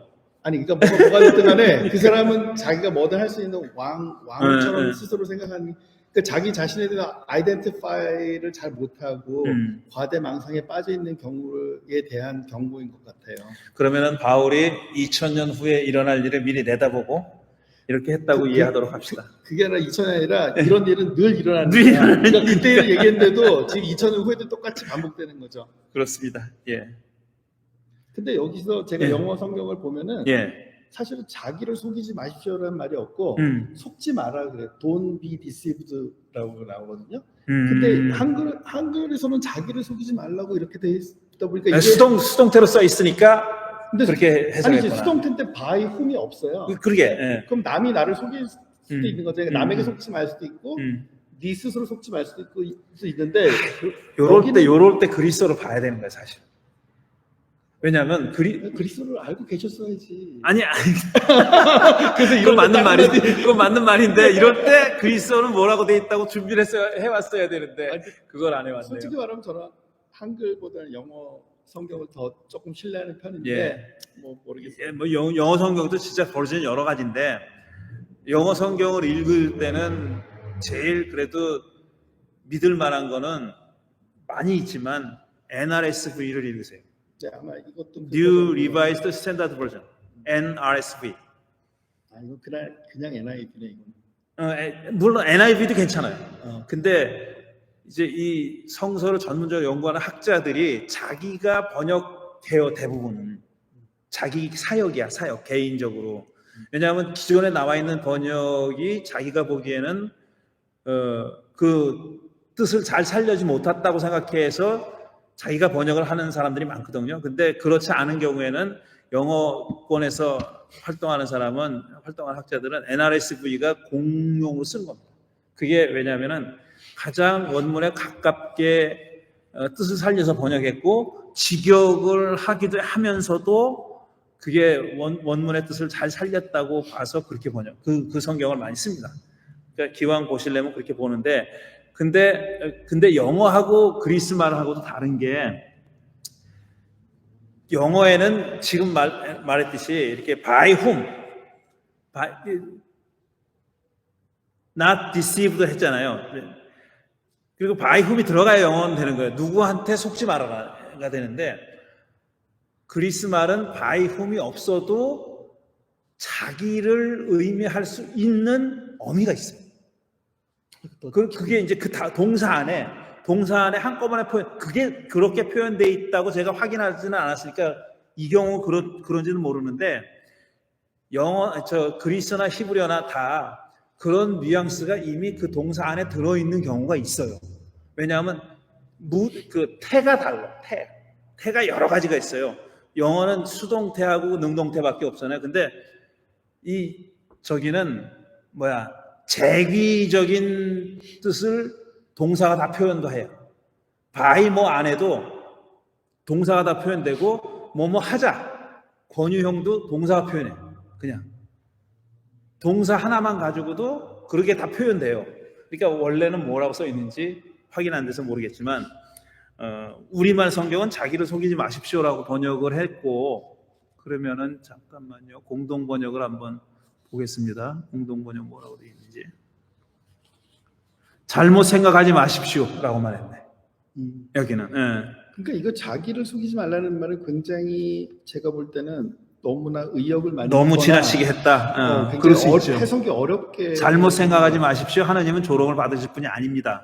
아니십니다. 이렇게 했어요. 여기는. 근데 제가 아까 의식과 무의식을 얘기를 했는데 예. 프로이드가 아까 의식과 무의식이라는 개념으로 이제 우리 사고 체계를 설명을 했는데 이제 사람들이 여러 가지 이제 현실적으로 받아들이기 어려운 상황을 맞닥뜨리고 불안을 느낄 때 여러 가지 방어 기제를 쓰는데 방어 기제들의 리스트가 좀 많이 있어요. 그거는 이제 프로이드 딸인 안나 프로이드가 이제 방어 기제 리스트를 좀 만들고 다 했는데 거기에 이제 우리가 여러 가지, 그러니까 예를 들어서 우리가 근본적으로 어떤 불안 같은 걸 느끼잖아요. 욕심도 있고, 어떤 뭘 먹고 싶은 욕구도 있고, 뭐 성적인 욕구도 있고, 뭐 소유하고 싶은 욕구도 있고, 여러 가지 욕구가 있는데 그 욕구를 내가 하고 싶은 대로 다 하고 살면은 다른 사람들한테 피해가 되기도 하고 이게 무리가 된다는 걸 알잖아요. 그렇기 때문에 우리가 그거를 이제 감추려고 하는데 감추기 위해서 이제 여러 가지 이제 기제를 쓴다는 거죠. 그래서 한국말로 여기 뭐 나오는 게 뭐 한미화, 억압, 전치, 동일시, 뭐 전환, 격리, 뭐 내면화, 투사, 부정 뭐 이런 게 있다는 거예요. 근데 이런 게 결국은 이제 그 프로이드가 뭐 이드와 이고와 슈퍼 이고를 이제 나누면서 설명을 하잖아요. 근데 주님 그 이고에서 생겨나는 문제인데 이고라는 거는 자기 자아, 나라는 거를 이제 그 개념화해서 나라는 거를 하나의 그 단위로 받아들이는 거잖아요. 근데 이제 바울은 공동체를 얘기를 했다면서요. 개인 한 사람이 중요한 것이 아니라 뭐 공동체 시각을 가지고 세상을 보고 그 얘기를 했다고 목사님이 얘기하시니까 그 관점에서 보면은 우리가 어떤 자아를 생각했을 때 나만 생각하면은 나 자신이 사실 그 아주 완벽한 존재가 아니잖아요. 누구나. 그렇기 때문에 그리고 나는 항상 내 그 욕구와 싸워야 되는 존재이기 때문에 그 상황에서 공동체 생활을 하려면은 여러 가지로 나를 스스로 속여야 되는 게 많이 있을 것 같아요. 내가 이만큼 갖고 있지만 이만큼 다 내놓기는 너무 아깝고 또 나도 이것도 갖고 싶고 저것도 갖고 싶고 이것도 하고 싶고 저것도 하고 싶고 그런 갈등을 어떻게 조정을 하느냐 그 과정에서 분명히 나를 스스로 속이는 일들이 많이 있을 거라고요. 그러니까 뭐 좋게 얘기하면은 어떻게든지 합리화 여기서는 이제 방어 기제도 종류가 있대요. 그래서 이제 사회적으로 용납이라는 이제 방어 기제, 뭐 합리화한다든가, 뭐 승화시킨다든가 뭐 이런 것도 있지만은 아주 이제 안 좋게 윤석열 같이 거짓말하고 다른 사람한테 투사를 시키고 정치를 시키고 다른 사람을 브레인하고 이러면서 자기를 거기서 벗어나려고 하고 온갖 무의식적인 노력을 끊임없이 한다는 거죠. 그 불안을 해소하기 위해서. 근데 그것이 결국은 바울이 얘기를 하는 걸 기본으로 생각한다면 우리가 나를 누구라고 생각하냐, 나는 정말 나 하나의 독립된 나라는 사람 하나를 나라고 생각하는지 공동체 전체를 나라고 생각하는지 이 커뮤니티, 이 나라를 나라고 생각하는지 그 나를 얼마만큼 확대하느냐에 따라서 내가 그 불안과 이런 것들을 어떤 방어 기제를 쓸 것인지 쓸 필요가 있는지 없는지 뭐 이런 거에 대한 생각이 많이 달라질 수 있을 거라고 생각해요. 훌륭한 말씀입니다. 훌륭한 말씀이에요. 조금 더 읽어볼까요? 그러면은 어쨌든 그 문제는 제기하고 넘어가야 되는데 자기 육체에다 심는 사람 목적 없다고 그랬어요. 그 육체에다 심는다는 말이 무슨 말일까? 그러면 성령에다 심는 사람은 그거에 대조되는 말인데 육체와 성령이 대조되고 있잖아요. 근데 흔히 생각하기에 그리스도인 사고는 육체에 대조되는 건 영혼이에요. 한 개체 안에, 개인 안에 있다고 여겨지는 그리스 사람들은 사람을 영혼과 육체로 이루어져 있는 존재라고 생각하잖아요. 우리가 그렇게 생각하는 건 거기서 온 겁니다. 그리스 사고에서 온 건데 그리스 사람한테 익숙한 거는 육체를 얘기하잖아요. 그 다음에 영혼을 얘기해야 돼요. 근데 여기는 성령은 그게 아니에요. 내 안에 있는 영혼이 아니에요. 성령을 얘기하는 거예요. 하나님의 영을 얘기하는 거라고. 그러니까 근데 한쪽은 육체에다 심는다 그래 놓고 다른 한쪽은 내 영혼에다 심는 게 아니라 성령에다 심는다고 얘기하는 거예요. 이게 무슨 말이냐? 모르지. 우리는. 근데 이렇게 얘기하고 있다는 것만은 짚고 넘어가야 된다는 거예요. 그리고 영생을 거둘 거라 그랬는데 영생이라는 게 뭘까 도대체? 영생이라는 말은 대부분 신약 성서에 나오는 영생이라는 말은 길이로 오래 사는 삶이 얘기하는 거 아니에요. 장수하다가 못해서 그냥 죽지 않고 내내 사는 거 그거 얘기하는 게 아니에요. 그거는 아주 그 질적인 얘기를 하는 겁니다. 양으로서의 삶이 아니라 생이 아니라 질적인 삶을 얘기하는 거예요. 그러니까 길게 사는 거, long life가 아니라 everlasting life라는 거는 퀄리티를 얘기하는 거예요. 영생을 거둘 거라 그랬는데 이 영생이 그거는 전제하는 거고 기본적으로 깔려 있는 그 단어가 의미하는 거고 이 대목에서 바울이 왜 성령을 심는 사람은 성령에게서 영생을 거둔다고 얘기했을까? 그 영생은 뭘까? question. 근데 바울이 다 얘기하지 않으니까 우리 같이 읽는 사람들은 이 말이 무슨 말인지 정확하게 알지 못하는 거죠. 근데 모르면서 갖다가 막 억지로 해석하면 또 문제가 생기는 거예요. 이건 얘기 안 했구나. 여기에 대해서는. 그러고 넘어가야 되는 거죠. 그 다음에 9절, 선한 일을 하다가 낙심하지 맙시다. 지쳐서 넘어지지 않으면 때가 이를 때에 거두게 될 것입니다. 그러므로 기회가 있는 동안에 모든 사람에게 선한 일을 합시다. 특히 믿음의 식구에게는 그렇게 합시다. 10절은 많은 경우에 오해되고 있어요. 교회에서. 이 9절을 얘기하면서 남을 도울 때는 먼저 교회 안에 있는 사람을 도와야지 이렇게 이해해요. 그런 뜻 아니에요. 그런 뜻 아니고 이때 이 믿음의 식구들이라는 거는 갈라디아 교회라는 건 교회 자체는 굉장히 그러니까 깨지기 쉬운 그런 공동체예요. 약한 공동체입니다. 약한 공동체예요. 그러니까 내가 떵떵거리며 사는데도 밖에 안 도와주고 우리를 돕자 이런 뜻이 아니라 이 안에서 지금 생존하기 위해서 이 공동체가 생존하기 위해서는 정말 치열하게 서로 돕고 살아야 되는 거예요. 남이 안 도와줘 우리를. 남이 안 도와주니까 우리끼리라도 이걸 살기 위해서는 아주 처절하게 서로 돕고 살아야 되는 거예요. 그러니까 아주 이를 악물고 도와야 되는 그런 형편인 거예요. 많은 지금 교회들이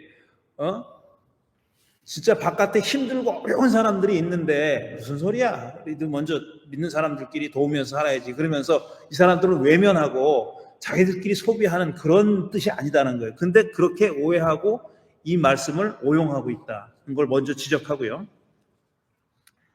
선한 일을 하다가 낙심하지 맙시다. 지쳐서 넘어지지 않으면 때가 이를 때에 거둔다 그랬어요. 이 말은 선한 일을 하다 보면은 결과가 금방 나타나지 않는다는 것이 전제되어 있죠. 지금 선한 일의 열매는 금방 맺히지 않는 거예요. 그게 전제되어 있어요. 그러니까 그렇더라도 낙심하지 말라는 겁니다. 때가 이뤄야 거두는 거예요. 때가 이르면 거둔다 그랬는데 선한 일을 하다가 선한 일의 결실을 얻을 때는 상당히 인내가 필요한 겁니다. 시간적으로도 그렇고 시간적으로뿐 아니라 그 선한 일이라는 게 열매를 거두기 위해서는 어려움이 있을 거라는 점이 강조되고 있는 거죠. 전제되고 있는 거죠. 그러니까 선한 일이 아닌 일은 그러니까 육체에 심어서 썩을 것을 거두는 일 이런 것은 기다리지 않아도 되는 거예요. 금방 결과가 나타나는 거예요. 이 바울의 말에 의하면. 그러나 선한 일은 영생이라는 말도 했지만 결과가 나타나려면 상당히 인내심을 가지고 희망을 가지고 기다려야 된다라는 겁니다. 그렇지만 동시에 바울은 또 그게 힘들기만 한 건 아니다. 저는 그렇게 해석해요. 힘들기만 그냥 견뎌야 돼. 견디기만 하는 그런 아주 인내의 시간만은 아닐 것이다. 그 가운데도 얼마든지 그 기쁨과 보람을 경험할 수 있는 그런 일들을 우리가 만나게 될 것이다 라는 희망도 동시에 표현되어 있다라고 그렇게 생각합니다. 그래서 기회가 있는 동안에 모든 사람에게 선한 일을 합시다 라고 얘기하는 겁니다. 그러면서 특히 믿음의 식구라 그런 거예요. 기본은 모든 사람인데 지금 우리 공동체 안에 우리 공동체가 내 코가 석자니까 코가 석자도 아닌데도 그러라는 얘기가 아니라 이 안에도 너무 어려운 사람들이 많으니까 먼저 돕자 이렇게 얘기한 겁니다. 여기까지가 내용이고요. 그 다음은 이제 마무리예요. 11절부터 보십시오. 내가 여러분에게 직접 이렇게 큰 글자로 적습니다. 그랬어요. 그러면 이전에는 자기가 안 적었나? 안 적었어요. 바울이 대부분의 편지를 그 필경사를 통해서 불러줬다고 생각해요. 그리고 여기서부터는 이제 자기가 친필을 썼다는 얘기예요. 왜? 마지막으로 인사하는 대목이거든. 여기 마지막 결론 낸 그런 대목이니까 이제부터는 자기가 큰 글자로 적는다고 얘기한 거예요. 그러니까 이제 마무리에 들어간다 이런 뜻입니다. 12절 육체의 겉모습을 꾸미기를 좋아하는 사람은 여러분에게서 할례 받으라고 강요합니다. 그것은 그들이 그리스도의 십자가 때문에 받는 박해를 면하고자 하는 것입니다. 그랬어요. 자, 이게 갈라디아서에는 항상 계속해서 이방인들을 할례를 받게 해가지고 먼저 유대인으로 만들려고 하는 거짓 형제들이 있잖아요. 그래서 갈라디아 편지의 서두에 갈라디아서의 서두에 그런 얘기가 나오지 않습니까? 그 사람도 거짓 형제고 몰래 들어와가지고 여러분을 망치려고 들어온 사람들이다 이렇게 얘기하잖아요. 그 주제를 마지막으로 다시 반복하고 있는 겁니다. 마무리하는 단계에서 반복하는데 여러분에게 할례를 받으라고 강요한다는 거예요. 육체의 겉모습을 꾸미기를 좋아하는 사람, 이거는 은유적인 표현이에요. 할례를 받으라고 강요하는데 근데 그들은 왜 그렇게 하냐면은 그리스도의 십자가 때문에 받는 박해를 면하고자 하는 것입니다. 그랬어요. 이거 잘 보세요. 그들이 누구예요? 그들, 여기서. 그들. 할례를 받으라고 강요하는 사람이죠. 그렇죠? 대명사는 그게 돼 있어요. 바로 앞에 나오는 사람을 받는 거니까. 그렇죠? 할례를 받으라고 강요하는 사람은 그리스도 십자가 때문에 받는 박해를 면하고자 하는 것입니다. 그랬어요. 이거는 언뜻 보면은 논리적으로 안 맞는 것 같아요. 왜냐하면은 잘 들어보십시오. 당시에 우리가 처음에 이 바울 서신을 갈라디아서 읽기 전에 백그라운드 설명을 길게 했잖아요. 여러 차례 걸쳐서 했을 때 당시 로마 제국에서 유대인들은 특별한 지위를 누리고 있다고 말씀드렸어요. 특별한 지위를 무슨 재정적으로 지위를 준 게 아니라 종교의 자유에 관한 로마 제국은 굉장히 특히 유대교에 굉장히 유화적이었었어요. 왜냐하면은 로마 제국이 보기에 쟤네들은 건드렸다가는 더 큰 분란이 일어나니까 그렇게 된 거예요. 이 사람들은 아주 너무나 레디컬한 모노테이즈예요. 유일신주의자예요. 근데 로마 제국은 다신교잖아요. 게다가 황제를 섬기라는 그런 문화적인 풍토를 굉장히 강하게 깔아놨어요. 많은 황제들이 자기를 신격화하고 황제교를 만든 겁니다. 그래서 그 황제를 숭배하는, 자기들은 숭배할 뿐더러 자기들이 그 정복한 사람들에게도 그거를 황제를 섬겨라고 두들겨 패고 그러진 않았지만 문화적으로 그렇게 만들어 놨어요. 그래서 그리스 로마화 된 도시에는 큰 광장, 플라자에 어디나 황제 동상을 세워놔요. 그리고 황제를 섬기는 신전을 제일 번화한 데다가 만들어 놔요. 그러니까 오며 볼 수 있게 만든 거예요. 저는 일본 안 가봤는데 일본에 어디 가도 신사가 있다 그러더라고요. 어디 가도 신사가 있대요. 그래가지고 그냥 뭐 얼마 내면 뭐 해주고 거기서 뭐 그 성직자 차 한 잔 마시는데 얼마 뭐 그게 다 있대잖아요. 그러니까 아주 생활화한 거예요. 그 종교를 믿을 수 있도록 로마가 그렇게 했어요.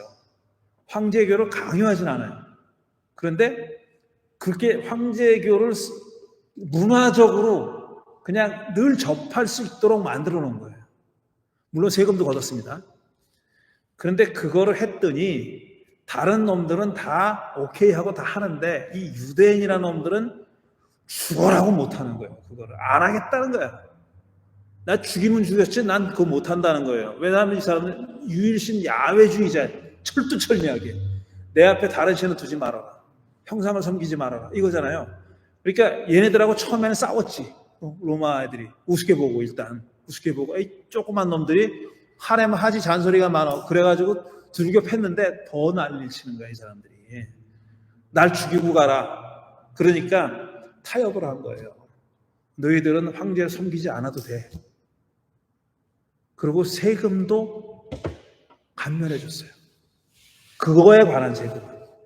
그러니까 어떤 일이 생겼냐 하면은 유대인이 아닌 사람들이 그것 때문에 유대교로 개종하는 사람이 생긴 거예요. 유대교의 매력을 느껴서 한 사람도 있고, 왜냐하면 유대교가 좀 고차원 종교처럼 보이는 거, 그 사람들한테. 신상 앞에 절하고 맨날 밥 갖다 바치고 이런 거 안 하고 신은 안 보여. 원래 높으신 분은 보이지 않는 분이야. 이거부터 고급이야. 일단 고급이고, 거기서 얘기하는 윤리적인 도덕적인 계명이 굉장히 차원이 높은 거란 말이에요. 그러니까 이방 사람들이 거기에 매력을 느껴가지고 도네이션도 하고 God fear가 됐잖아요. 하나님을 두려워하는 사람들이 됐잖아요. 자기 종교를 가지고 있으면서 유대교 가르침을 지키는 사람들이 생겼단 말이에요. 근데 그런 사람만 있었던 게 아니라 이런 혜택을 위해서 유대교인이 되는 사람들이 있었던 거예요. 그러니까 그런 사람들을 지금 경계하는 겁니다. 그런데 그런 사람들이 그리스도 십자가 때문에 박해를 면하고자 하는 것입니다. 그랬잖아요. 그런 사람들은 그리스도 십자가 때문에 온 게 아니에요. 유대교인이 된 게. 그런데 그걸 주장하는 사람들, 그렇게 해야 된다고 유대교인들이 유대인 크리스찬이 비유대인이 유대인이 먼저 되고 할례를 받고 유대인이 돼야 된다고 강조하는 사람들은 왜 그렇게 하느냐 하면은 그리스도의 십자가 때문에 받는 박해를 면하려고 하는 거라는 얘기입니다. 그러니까 두 가지의 뜻으로 나눌 수 있는 거예요.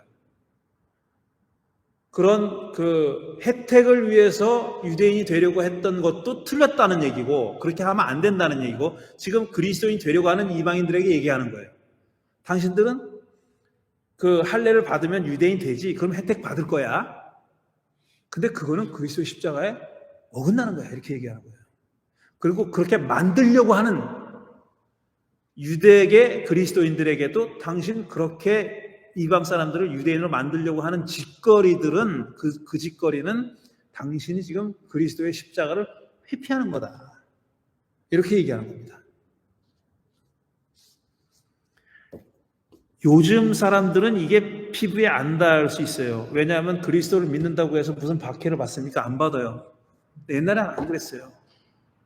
이 1세기 바울 시대에는 예수가 로마의 십자가 차용을 받은 사람이에요. 위험인물이고 반역자입니다. 반역자. 지금 군사 반란. 이거랑 좀 종류가 다르지만 또 이제 갑자기 윤석열이 생각나네. 오늘 이래서. 근데 로마 제국의 반란을 일으킨 사람을 지금 교주로 모시는 겁니다. 그분을 구세주로 모시는 사람들이니까 얼마나 위험해 이 사람들이 사실을. 근데 그 위험을 회피하려고 그러지 말아라는 얘기를 바울이 하고 있는 겁니다. 그래서 할례를 받는 사람들 스스로도 율법을 지키지 않으면서 여러분에게 할례를 받게 하려는 것은 여러분의 육체를 이용하여 자랑하려는 것입니다. 내가 이 사람들을 그리스도인으로 만들었어. 이거 봐. 그러면서 육체의 증거를 할례의 증거를 내보이면서 이렇게 자랑하려고 하는 거다라는 겁니다.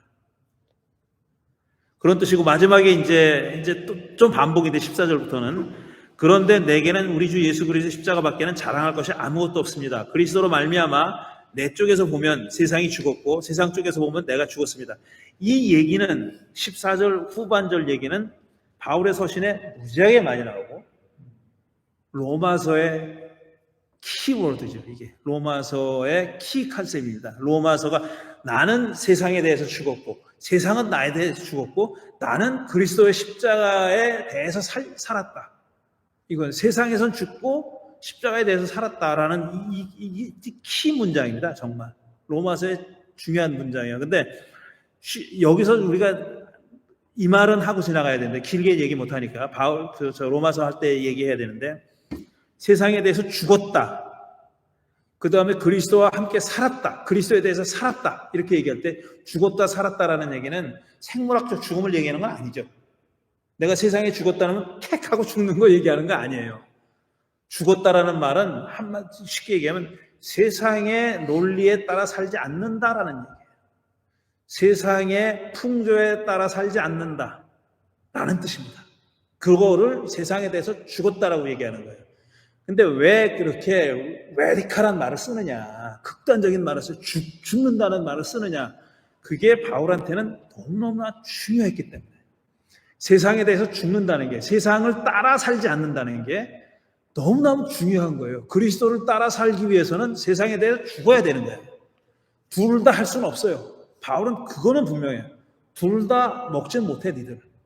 하나는 버리고 하나를 가질 수 있는 거지 둘 다 가지고 양손에 떡 들고 갈 수는 없는 거야 라는 게 바울에게 정말 중요한 삶의 자세고 중요한 주장입니다. 둘 다 할 수는 없는 거예요. 그래서 죽었다라고 얘기하는 거예요. 아니 말을 뭐 이렇게 할 수 있는데 실제 삶에서 그렇게 똑부러지게 이게 됩니까? 그러니까요. 그게 문제죠. 저도 이렇게 얼마나 지금 칩 튀기면서 얘기했어요. 근데 그렇게 할 수 있느냐? 얼만큼 하는 게 그렇게 하는 거냐? 등등. 세상에 살면서 과연 그렇게 할 수 있느냐?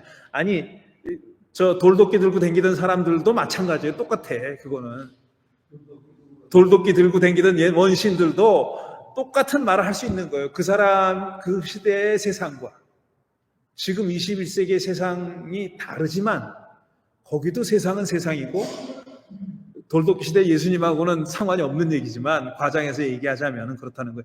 각 시대에 그 시대의 세상이 있는 거예요. 중세는 중세대로, 그 이전은 이전대로, 바울 시대는 바울 이전대로. 근데 다 바울은 그 세상에 대해서는 죽어라라고 얘기하는 거예요. 우리가 질문은 그 안에서 살면서 어떻게 죽을 수 있느냐 이거죠. 그래서 많은 윤리학자들이 이거를 다양하게 해석하는 거예요. 세상에 속해 살지만 세상에 살지만 세상에 속하지 말라라는 얘기를 하는 거고, 그럼 그리스도인이 세상을 등지고 사는 게 옳으냐? 아니잖아요.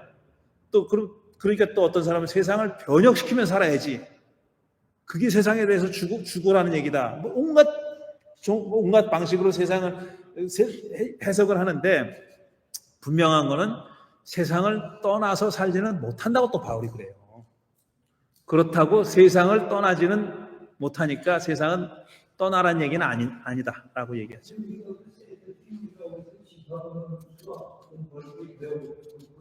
수학 선생님 출신입니다. 이거를 그렇게 받아들이니까 편해진 적은 있었어요. 예. 또 사람의 개념, 예. 또 사람의 개념. 예. 예. 그러니까 세상이 죽었다는 것은 세상에 있는 논리보다 더 높은 개념적으로 그런 거로 그게 진보론집합 속으로 그래서 커다란 태계 안에 포함되어 있는 이걸 보면 조금 이해는 그것도 하나의 설명이 되겠네요. 예. 그런 쪽으로 예. 세상과 나를 딱 길게란 시대에 분리해서 여기 가지 말고 여기 이런 게 아니고 그렇게는 못 살지 우리가 실제로. 안 되잖아요. 예. 예. 그렇기 때문에 안 되는 거는 그냥 모습이 아까처럼 자기를 속이는 게 되니까 그렇지 말고 그게 지금 같은 기회라는 장치로 두 가지 부분이 있는 것은 사람의 개념도 예. 그렇죠. 하나 그것도 아주 영광제 할때 그 영광제 낮은 개념 높은 개념 예. 좋은 하나의 해설인데 바울의 용어를 빌리면은 세상 안에 살지만 세상에 속하지 말라라는 말로 표현했어요. 바울은 그렇게 표현했어요. 이 얘기를. 자, 이거는 사실은 앞으로 바울이 이거 어떻게 사는 게 이렇게 하는 거냐라고 답을 내리진 않아요. 그러니까 각자의 몫이에요. 그거를 어떻게 해석할 거냐는 각자의 몫인데 이렇게 얘기했다는 거 중요하고요. 그 다음에 15절 이 그리스도 예수 안에는 어떤 사본에는 이런 말이 포함되어 있다 이런 뜻이에요. 제가 색깔로 표현한 거는 할례를 받거나 안 받는 것이 중요한 것이 아니라 새롭게 창조되는 것이 중요합니다. 뭐 질문 끝이 없습니다. 어떻게 하는 게 새롭게 창조되는 거냐? 할례를 받거나 안 받는 것이 중요한 것이 아니라는 건 알겠어. 그거는 무슨 말인지. 바울이 그렇게 오랫동안 여러 번 강조했으니까 그렇다면은 새롭게 창조되는 것은 또 어떻게 하려는 거냐? 이것도 여전히 퀘스천입니다. 이 표준에 따라 사는 사람들에게와 하나님의 백성 이스라엘에게 평화와 자비가 있기를 바랍니다. 이거 인사입니다. 인사. 이제부터는 아무도 나를 괴롭히지 마십시오. 요게 또 17절이 중요한 내용이 있는 건데 나는 내 몸에 예수의 상처 자국을 지니고 다닙니다. 그래서 예수를 위하여 받은 박해로 생긴 상처 자국을 뜻함이라는 것은 해석이에요. 이 세번역 성경을 쓴 사람의 해석. 이 무슨 어느 사본에 이렇게 풀이되어 있다는 뜻이 아니라 요거는 이 세번역 성경 안에서 표현한 얘기인데 이게 예수의 자국이라는 말 많이 하잖아요. 예수의 상처 자국, 예수의 자국이 있다. 나를 괴롭히지 말아라. 이거 유명한 기절이잖아요. 나는 예수의 상처를 가지고 산다. 그리고 이게 옛날 번역에는 뭐라고 돼 있냐면은 이후로는 누구든지 나를 괴롭게 하지 말라. 내가 내 몸에 예수의 흔적을 지니고 있노라. 그랬어요. 이거 옛날에 성경 암송대회 이런 데서 많이 외웠던 겁니다. 어렸을 때. 예수의 흔적이 뭐냐? 설명한 대로 예수를 위하여 받은 박해로 받은 상처 자국을 의미하겠죠. 근데 왜 상처 자국을 얘기했느냐? 앞에서 할례를 얘기했기 때문이에요. 할례를 얘기하면서 그걸 육체의 자랑이라고, 겉모습을 꾸미는 거라고 얘기했잖아요. 겉모습을 꾸미기 좋아하는 사람은 할례를 받으라고 강요한다 그랬죠. 그렇게 할례와 겉모습을 꾸미는 것이 연결되어 있는 거예요. 근데 지금 여기 마지막에서 바울은 뭐라 그러냐면 그 할례의 자국이 아니라 예수의 상처 자국이 있다. 나는 할례 흔적이 아니라 예수의 상처 흔적이 있다고 얘기하는 겁니다. 그러니까 할례 흔적을 대체하는, 그거를 무의미하다고 하고 그 대신 우리가 지녀야 할 상처는 뭐냐? 예수로 인해서 받은 고난의 흔적, 그거를 지닐 가치가 있는 상처라고 얘기하는 겁니다, 바울이. 그리고 마지막으로 인사를 하죠. 형제자매 여러분, 우리 주 예수 그리스도의 은혜가 여러분의 심령에 있기를 빕니다. 아멘. 그리고 갈라디아서가 끝납니다. 마지막으로 질문하실 거 있으면 하시고, 없으면은 타우베스, 이거는 제가 쭉 읽어가면서 간략하게 설명을 할게요. 지난주에 것도 있는데 자꾸 째려보지 마세요. 지금 간략하게 얘기할 내용이 아니에요. 아니 쭉 읽으면 간략해집니다. 그러나 네. 오늘 지금 46분인데 15분 안에 끝나도록 애를 써보겠습니다. 자, 지난주에 좀 설명을 했으니까 지난주 한 내용은 빨리 읽고 넘어가겠습니다. 야콥 타우베스는 유대교 랍비 가정에서 태어난 유대교 종교사학자이자 철학자입니다.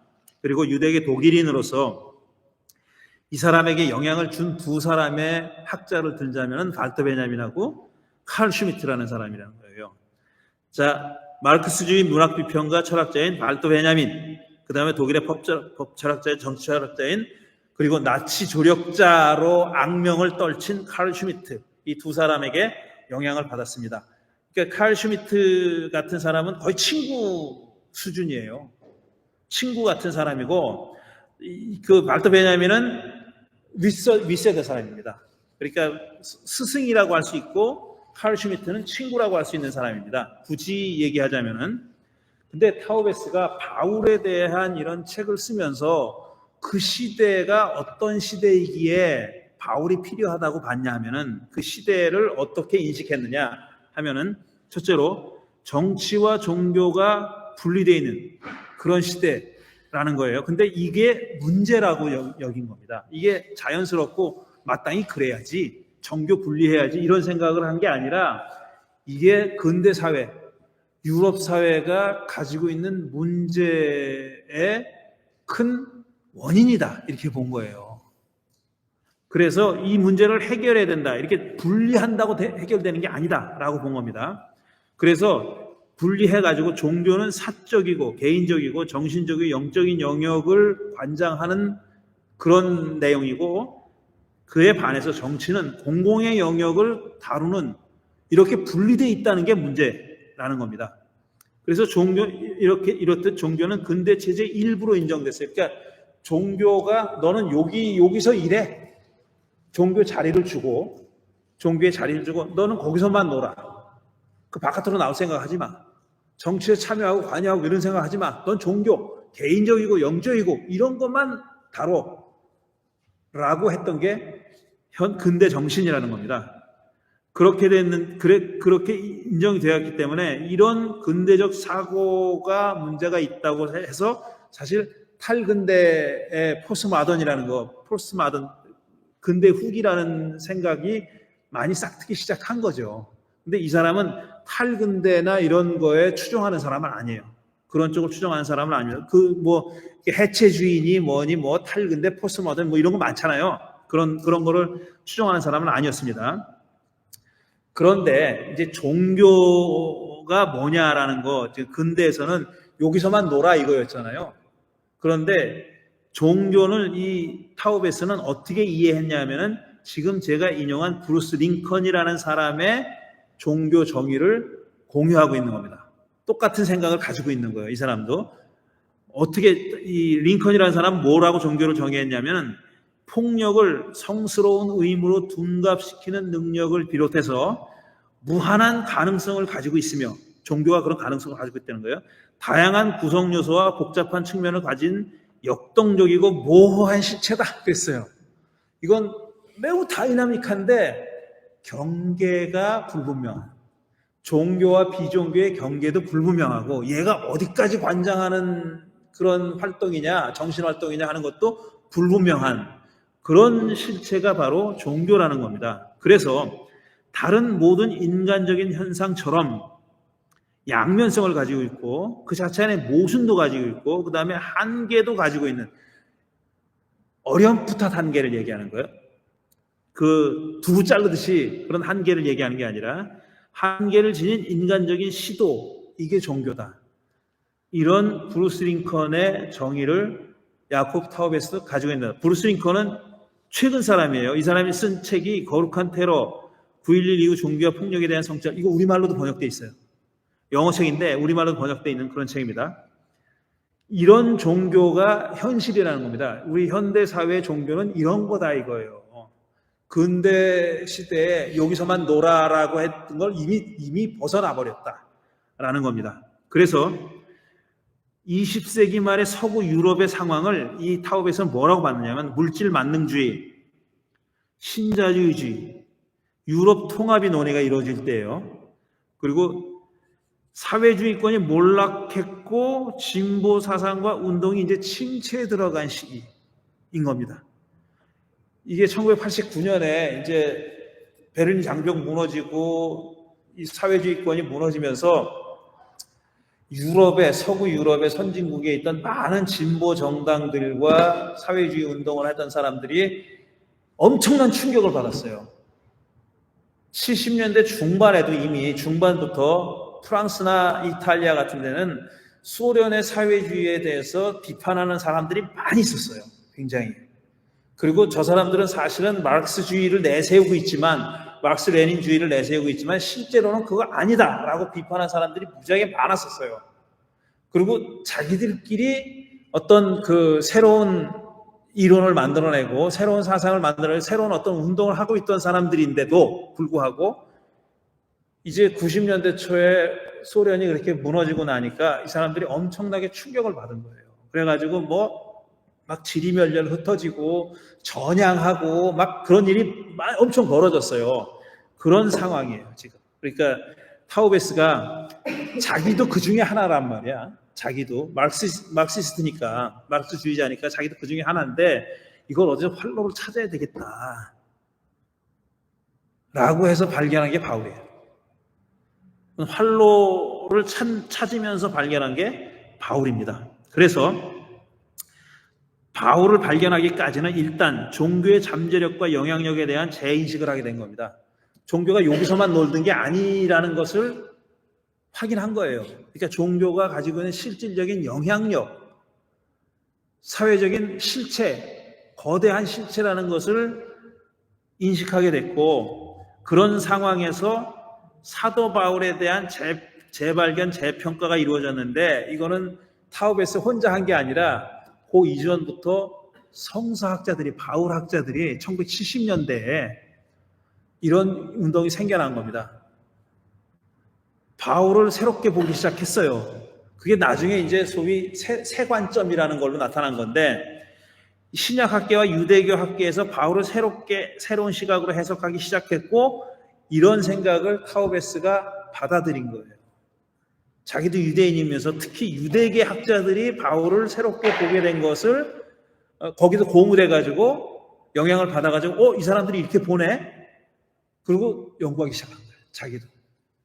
그렇게 됐고, 이 사람이 하고 싶어 했던 거는 뭐냐면 신학과 역사적 유물론 사이의 관계를 포착한 발토 베냐민에게서 긍정적인 영향을 받았어요. 베냐민이 신학은 유물론에게 영향을 받고 유물론은 신학에 영향을 받지 않으면 둘 다 못 산다, 이런 얘기를 했어요.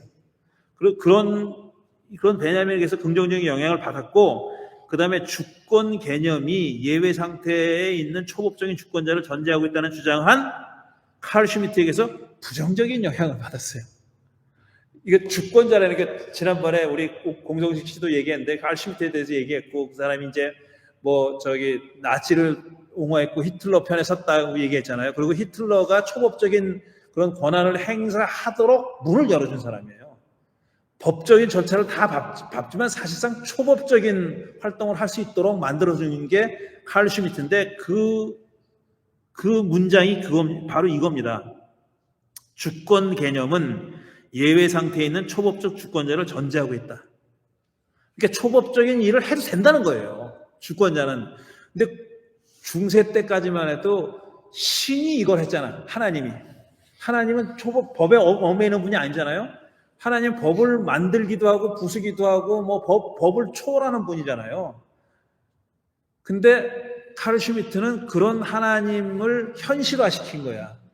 지상에 사는 누군가가 하나님이 했던 일을 할 수 있다고 본 거예요. 그게 히틀러예요. 히틀러가 그렇게 해도 된다고 본 거예요.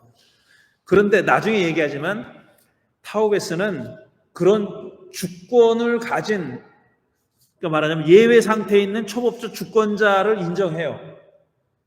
근데 타우베스가 생각하는 초법적 주권자는 신도 아니고 히틀러도 아니고 에클레시아예요. 에클레시아, 교회만이 그걸 할 수 있다라고 얘기했어요. 교회만이. 그리고 그걸 바울에게서 배워야 된다. 바울이 에클레시아를 그렇게 이해했다고 본 거예요. 다시 말씀드리면은 아주 오해의 여지가 있지만 좀 과장해서 얘기하자면 바울은 하나님 교회를 하나님과 비견할 수 있는 존재로 믿었어요. 그러니까 교회는 그 초법적인 어떤 그 돌파할 수 있는 그런 능력도 있고 그렇게 해야 된다고 믿은 거예요. 다시 말씀드리면 그 관습과 그 당시에 유대교의 관습 뭐 이렇게 있잖아요. 로마 제국의 이 문화, 법문화 이거는 공고합니다. 그 임페리얼 아이디올로지, 제국적인 이데올로기가 꽉 이렇게 그 당시의 사회를, 로마 제국 사회를 꽉 이렇게 지배하고 있는데 그걸 돌파할 수 있는 신이 계시다면 그걸 할 수 있어요. 신이 원한다면. 근데 바울은 그 신이 할 수 있는 역할을 교회가 해야 된다고 믿는 거예요. 굉장히 레디컬한 주장을 바울이 했다고 타우베스가 이해한 겁니다. 저는 그 말이 틀리지 않았다고 생각해요. 굉장히 과격한 말입니다. 이거는. 그러니까 교회가 신만이 할 수 있는 일을, 하나님만이 할 수 있는 그런 문화적인 그 꽉 짜여져 있는 지배 문화의 틀을 깰 수 있는 역량은 교회가 가지고 있다고 얘기한 거예요. 타우베스가 이해한 바울은 그거예요. 그래서 바울이 그 에클레시아, 교회 공동체를 그렇게 중요하게 여긴 거예요. 그 일을 할 수 있는 거는 교회밖에 없다. 근데 그 교회는 메시아를 간절히 대망하는 공동체라는 겁니다. 그러니까 교회가 그 일을 할 수 있는 백그라운드 되는 거는 누구냐면 메시아라는 거예요. 메시아 때문에 교회가 메시아를 신뢰하고 믿고 메시아에 페이스풀하니까 거기에 아주 진실하고 충성을 하니까 그 일을 할 수 있다고 본 겁니다. 이게 이 양반이 한 얘기 다예요. 타우베스가 본 바울은 이것 때문에, 이 얘기 때문에 바울에 집중한 거예요. 그래서 바울의 로마서는 제국의 이데올로기에 도전하는 도전장이라고 그랬어요. 로마서가 로마 제국의 이데올로기에 맞짱을 뜨자고 도전장을 던진 선전포고다, 이런 말을 했어요. 타우베스는 그 바울에서 배운 그 교훈을 이 사람은 크리스찬은 아니었을 테니까 어떻게 자기 커뮤니티 어떻게 적용을 하려고 노력했나요? 아쉽게도 타우베스가 이 바울에 관한 강의를 한 게 암 걸리고 죽기 직전에 마지막으로 강의한 거예요. 암 걸려서 죽기 이전에 마지막으로 강의해요. 자기가 암이 걸려서 시한부도 하는 걸 알고 있었어요. 타우베스가 알고 있었는데 그 사람은 다른 대학에서 가르치고 이제 은퇴했어요. 은퇴하고 나서 마지막으로 어떤 대학에서 그게 뭐 3주인가 몇 주 동안에 강의한 게 책으로 나온 게 바울의 정치신학이라는 책이에요. 강의록을 낸 거예요. 그렇게 자기가 죽기 전에 그렇게 한 번은 하다가 강의를 못하게 혼수 상태가 됐나 뭐 그랬어요. 못 나오게 됐어요. ICU에 들어가 있었어요. ICU에 들어가 있었는데 조금 회복되니까 나 이거 강의해야 돼. 꼭 해야 돼. 그리고 강의실에 와가지고 하기도 했어요. 죽기 전에 마지막으로 한 겁니다. 그러니까 이 사람이 이거를 할 수 있는, 이걸 가지고 뭐 할 수 있는 형편은 아니었고, 대신 이 양반이 타우베스의 영향을 받아가지고 후대에 뭐 아간베닝이나 이런 사람들이 앞으로 얘기할 사람들이 다 여기서 인스피레이션 얻은 거예요. 타우베스한테. 타우베스가 스승이에요. 그 사람들이. 지금 살아있는, 현존하는, 최근까지 살아있고 살아있었던 그런 사람들이 바울을 연구하게 만든 동기를 부여한 사람이 바로 이 타우베스입니다. 이거 다 못 읽었어요. 왜냐면 시간 때문에. 예. 하세요. 예. 이 질문만 하고 마칠게요. 예.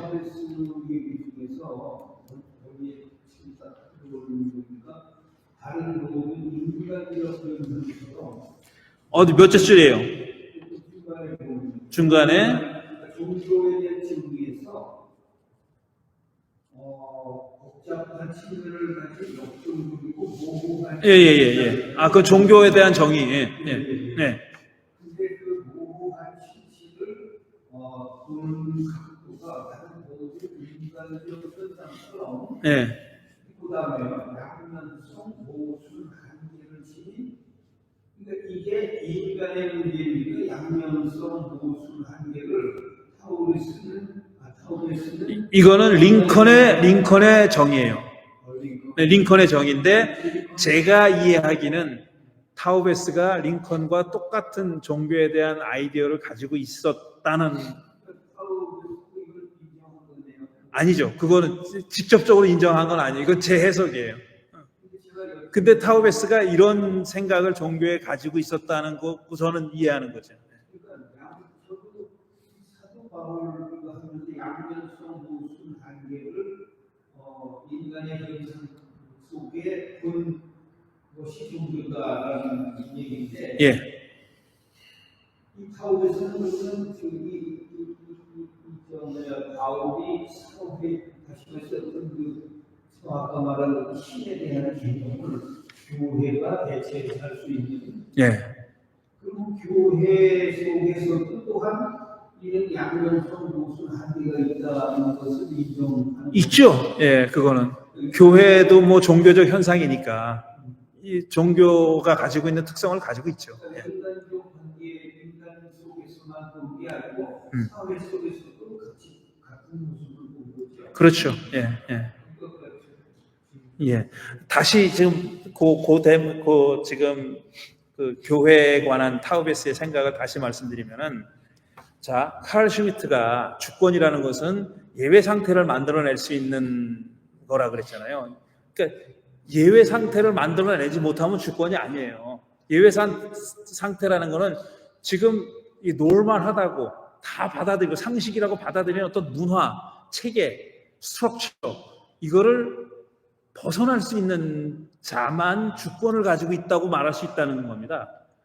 나머지는 주권 그 안에서 다 노는 거란 얘기예요. 그 안에서 그 틀 안에서 노는 건데 그 틀을 깨뜨리고 나올 수 있는 어떤 힘을 가진 존재를 주권, 사버린티라고 얘기해요. 주권이라고 얘기하는데 중세 시대까지는 그 주권이 신에게 있다고 믿었어요. 신만 그렇게 할 수 있다고, 하나님만 그렇게 할 수 있는 거예요.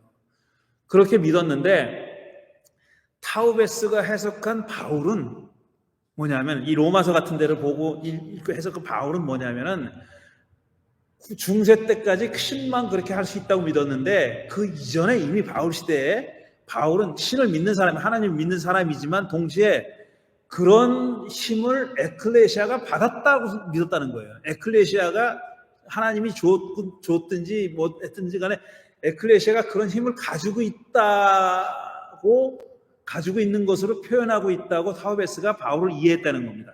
바울 서신을 연구한 그 사람의 결론이에요. 아, 바울이라는 자는 이 에클레시아가, 교회가 그런 주권을 행사할 수 있는 그런 권능을 가진 그런 집합체, 공동체라고 이해했구나 라고 해석을 한 겁니다. 그렇게. 그래서 바울이 그렇게 했던 것처럼 이제 우리 시대도, 이 타우베스의 시대도 그래야 된다는 거예요. 바울에게서 배워야 된다는 겁니다. 그 바울이 말하는 성령은 그 주권의 그 이해에서 나오는 언어예요. 바울은 주권이라는 얘기를 안 해요. 안 하는데 타우베스가 그렇게 해석한 거예요. 네. 바울 얘기가 아니고 타우베스. 그렇죠. 타우베스가 해석한 바울인데 저는 이 말이 전 이상하게 받아들여지지 않아요. 아, 이건 이상한 말이다. 바울하고 안 맞는 말이다라고 받아들여지지 않는 거예요. 왜냐하면 바울은 아주 레디컬한 종말론주의자예요. 끝이 온다. 가까이 있다. 라고 믿었습니다. 아주 레디컬한 종말론주의자고 또 레디컬한 유일신주의자예요. 하나님만 있는 거예요. 근데 그 하나님과 메시아가 다 연결되어 있는데 그 백업을 받고 있는 공동체가 교회라고 믿은 겁니다. 에클레시아라고 믿은 거예요. 교회는 그냥 사람들이 모여서 그냥 시덕거리고 놀고 뭐 예배하고 노래 기분 좋으니까 노래하고 하나님이 듣든 말든 기도하고 이런 데가 아니라 그런 신념을 실천함으로써 지금 있는 예외 상태를 깨뜨릴 수 있는 그런 공동체라고 봤다는 거예요. 저는 교회가 크든 작든 그런 영향력을 행사해야 된다고 믿어요. 우리가 큰 교회든 작은 교회든 간에 크리스찬이 예수의 이름으로 모여서 뭔가를 하는 공동체로서의 교회는 쉽게 하는 말로는 흐르는 물을 거슬러 올라가는 그런 교회, 그런 공동체가 교회고, 그 다음에 모두가 다 그냥 받아들이고 있는, 그게 그냥 상식이고 받아들이고 그렇게 산다. 우리는 그런 체제 안에서 사는 거야. 이게 상식이야. 이게 미덕이야. 라고 생각하는 그런 그 기존 체제, 기존 질서에 어떤 미래적 가치를 표현하는, 실천하는 그런 공동체라고 난 믿어요. 세상은 다 그렇게 얘기하지만 아니야, 그거 아니야 라고 얘기할 수 있는 공동체, 얘기해야 하는 공동체. 세상 사람들은 다 뭐 돈이 최고고 뭐 재능이 있으면 다 누려도 되고 딱 그렇게 얘기하더라도 너희들만큼은, 교회만큼은 그거는 모두가 다 사는 길이 아니야. 그건 하나님의 뜻이 아니야 라고 주장하면서 거기에 역행할 수 있는, 그게 교회라고 생각하는 거예요. 바울이 그렇게 생각했다고 믿고 그렇게 믿었다고 믿고 타우베스는 그걸 제대로 봤다고 믿는 겁니다.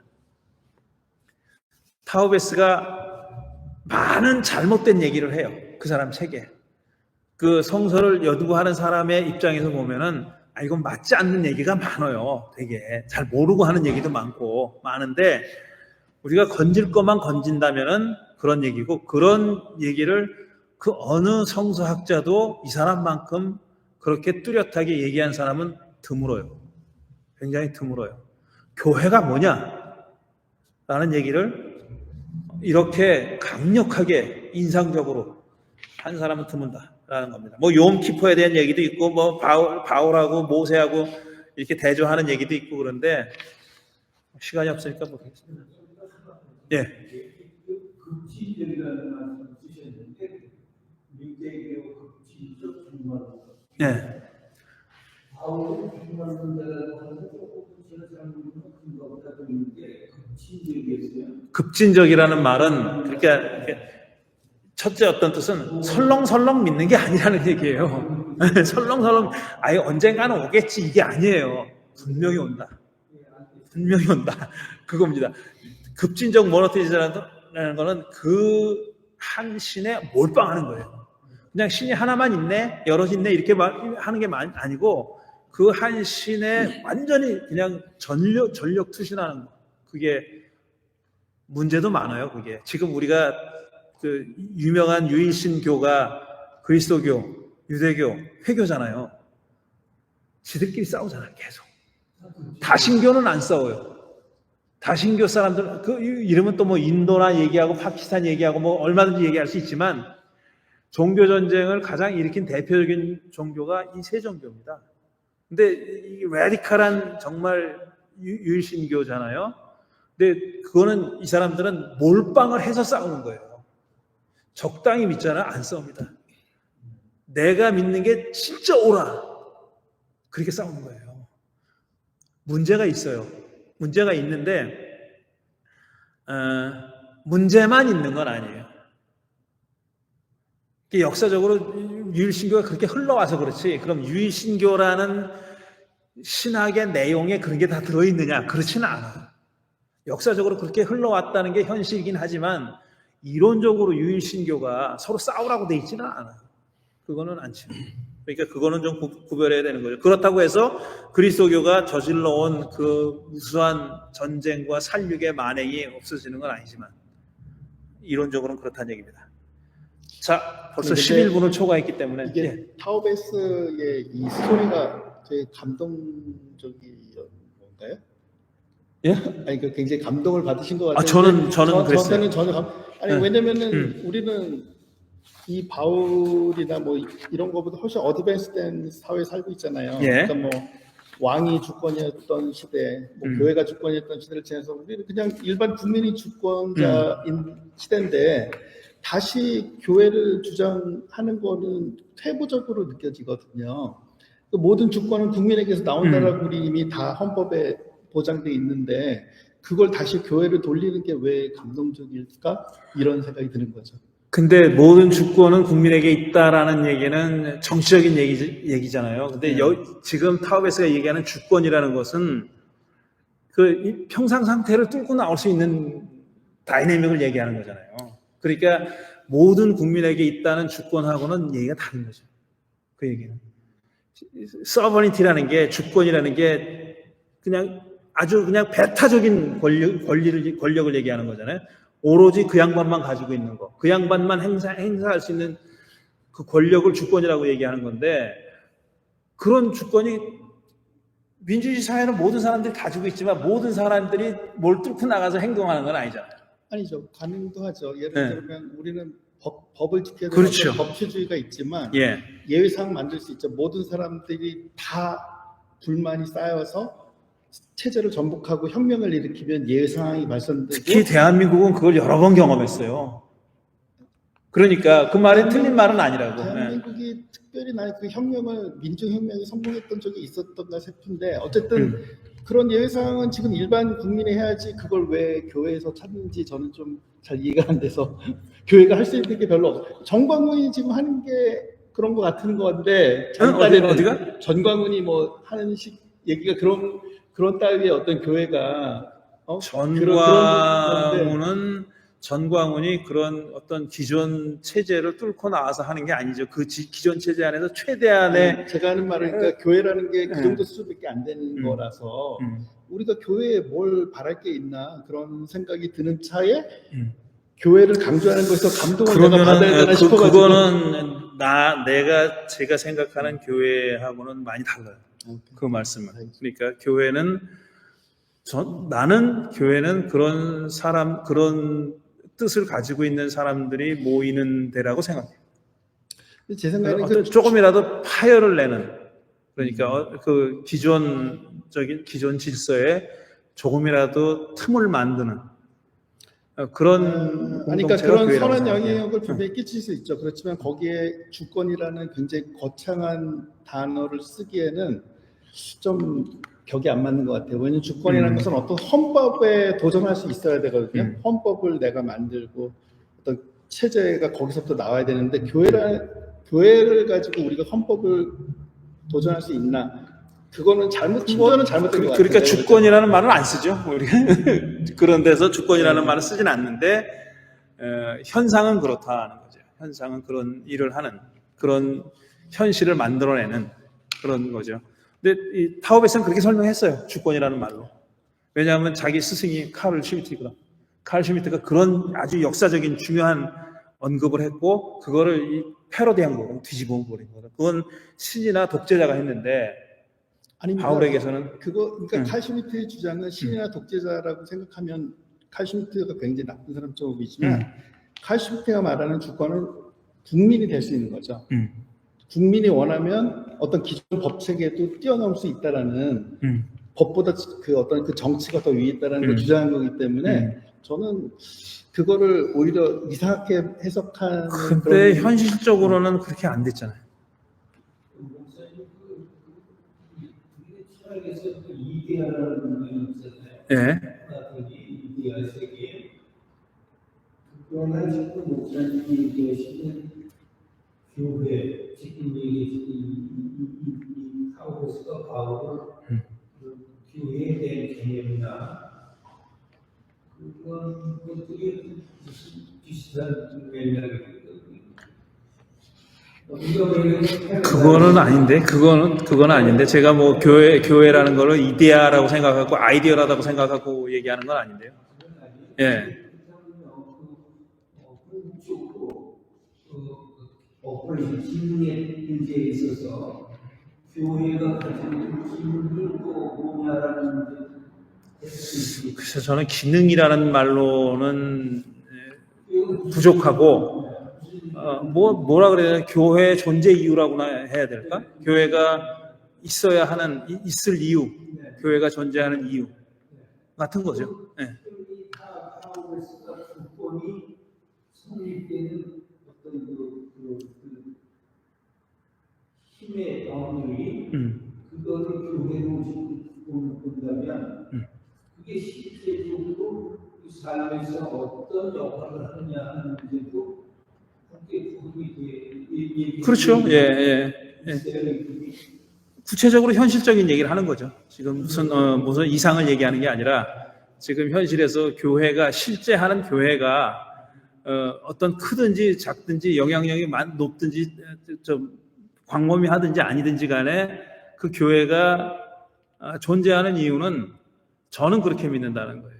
그 어떤 기존의 가치관과 질서가 지금 특히 우리가 살아가는 이 세상에서는 현실 세상에서는 굉장히 물질주의적인 가치나 뭐 성공 위주의 능력주의 등등 이렇잖아요. 물질 만능의 이런 사회에서 조금 균열을 낸다 그럴까? 조금 다른 가치관을 실현하는 그런 공동체가 교회라고 생각한다는 거죠. 근데 그런 걸 주권이라는 말은 너무 거창하다.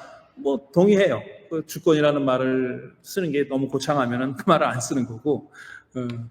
근데 어떤 의미에서는 그 파열시킬 수 있는 힘이 주권이라면은 주권의 개념에 맞는 거죠. 이게 그런 말을 쓰는 게 적절한지 아닌지는 그거는 뭐 둘째 문제고.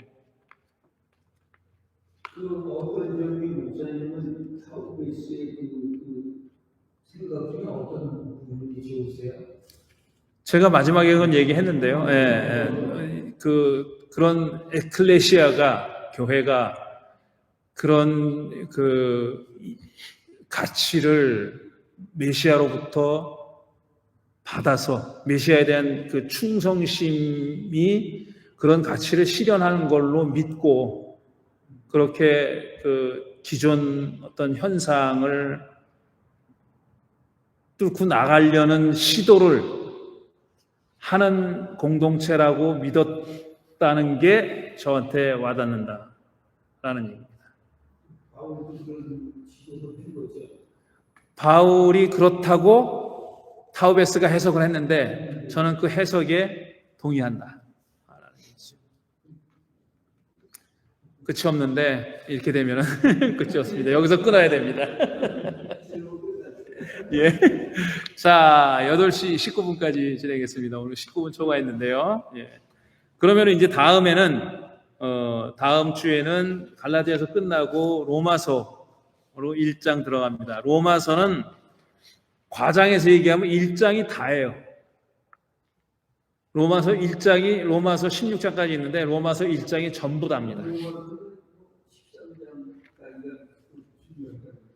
중요하다고 얘기해요. 1장에 모든 것이 들어있다라고 보시면 돼요. 그래서 사실 로마서를 1장을 1절부터 읽기 전에 좀 로마서의 백그라운드를 좀 얘기해야 될 필요가 있어요. 그래서 다음 주에는 아마 그렇게 될 것 같고 1절부터 읽지는 않을 텐데 텍스트는 나눠드릴 겁니다. 그렇게 해서 로마서로 들어가겠습니다. 그리고 다음 주와 다음 주 2주 동안 진행하고 그 다음에 방학을 한다고 말씀드렸습니다. 1월 말까지 방학을 하고 2월 달에 다시 시작하도록 하겠습니다. 올해가 지금 저 성탄절 직전까지 하고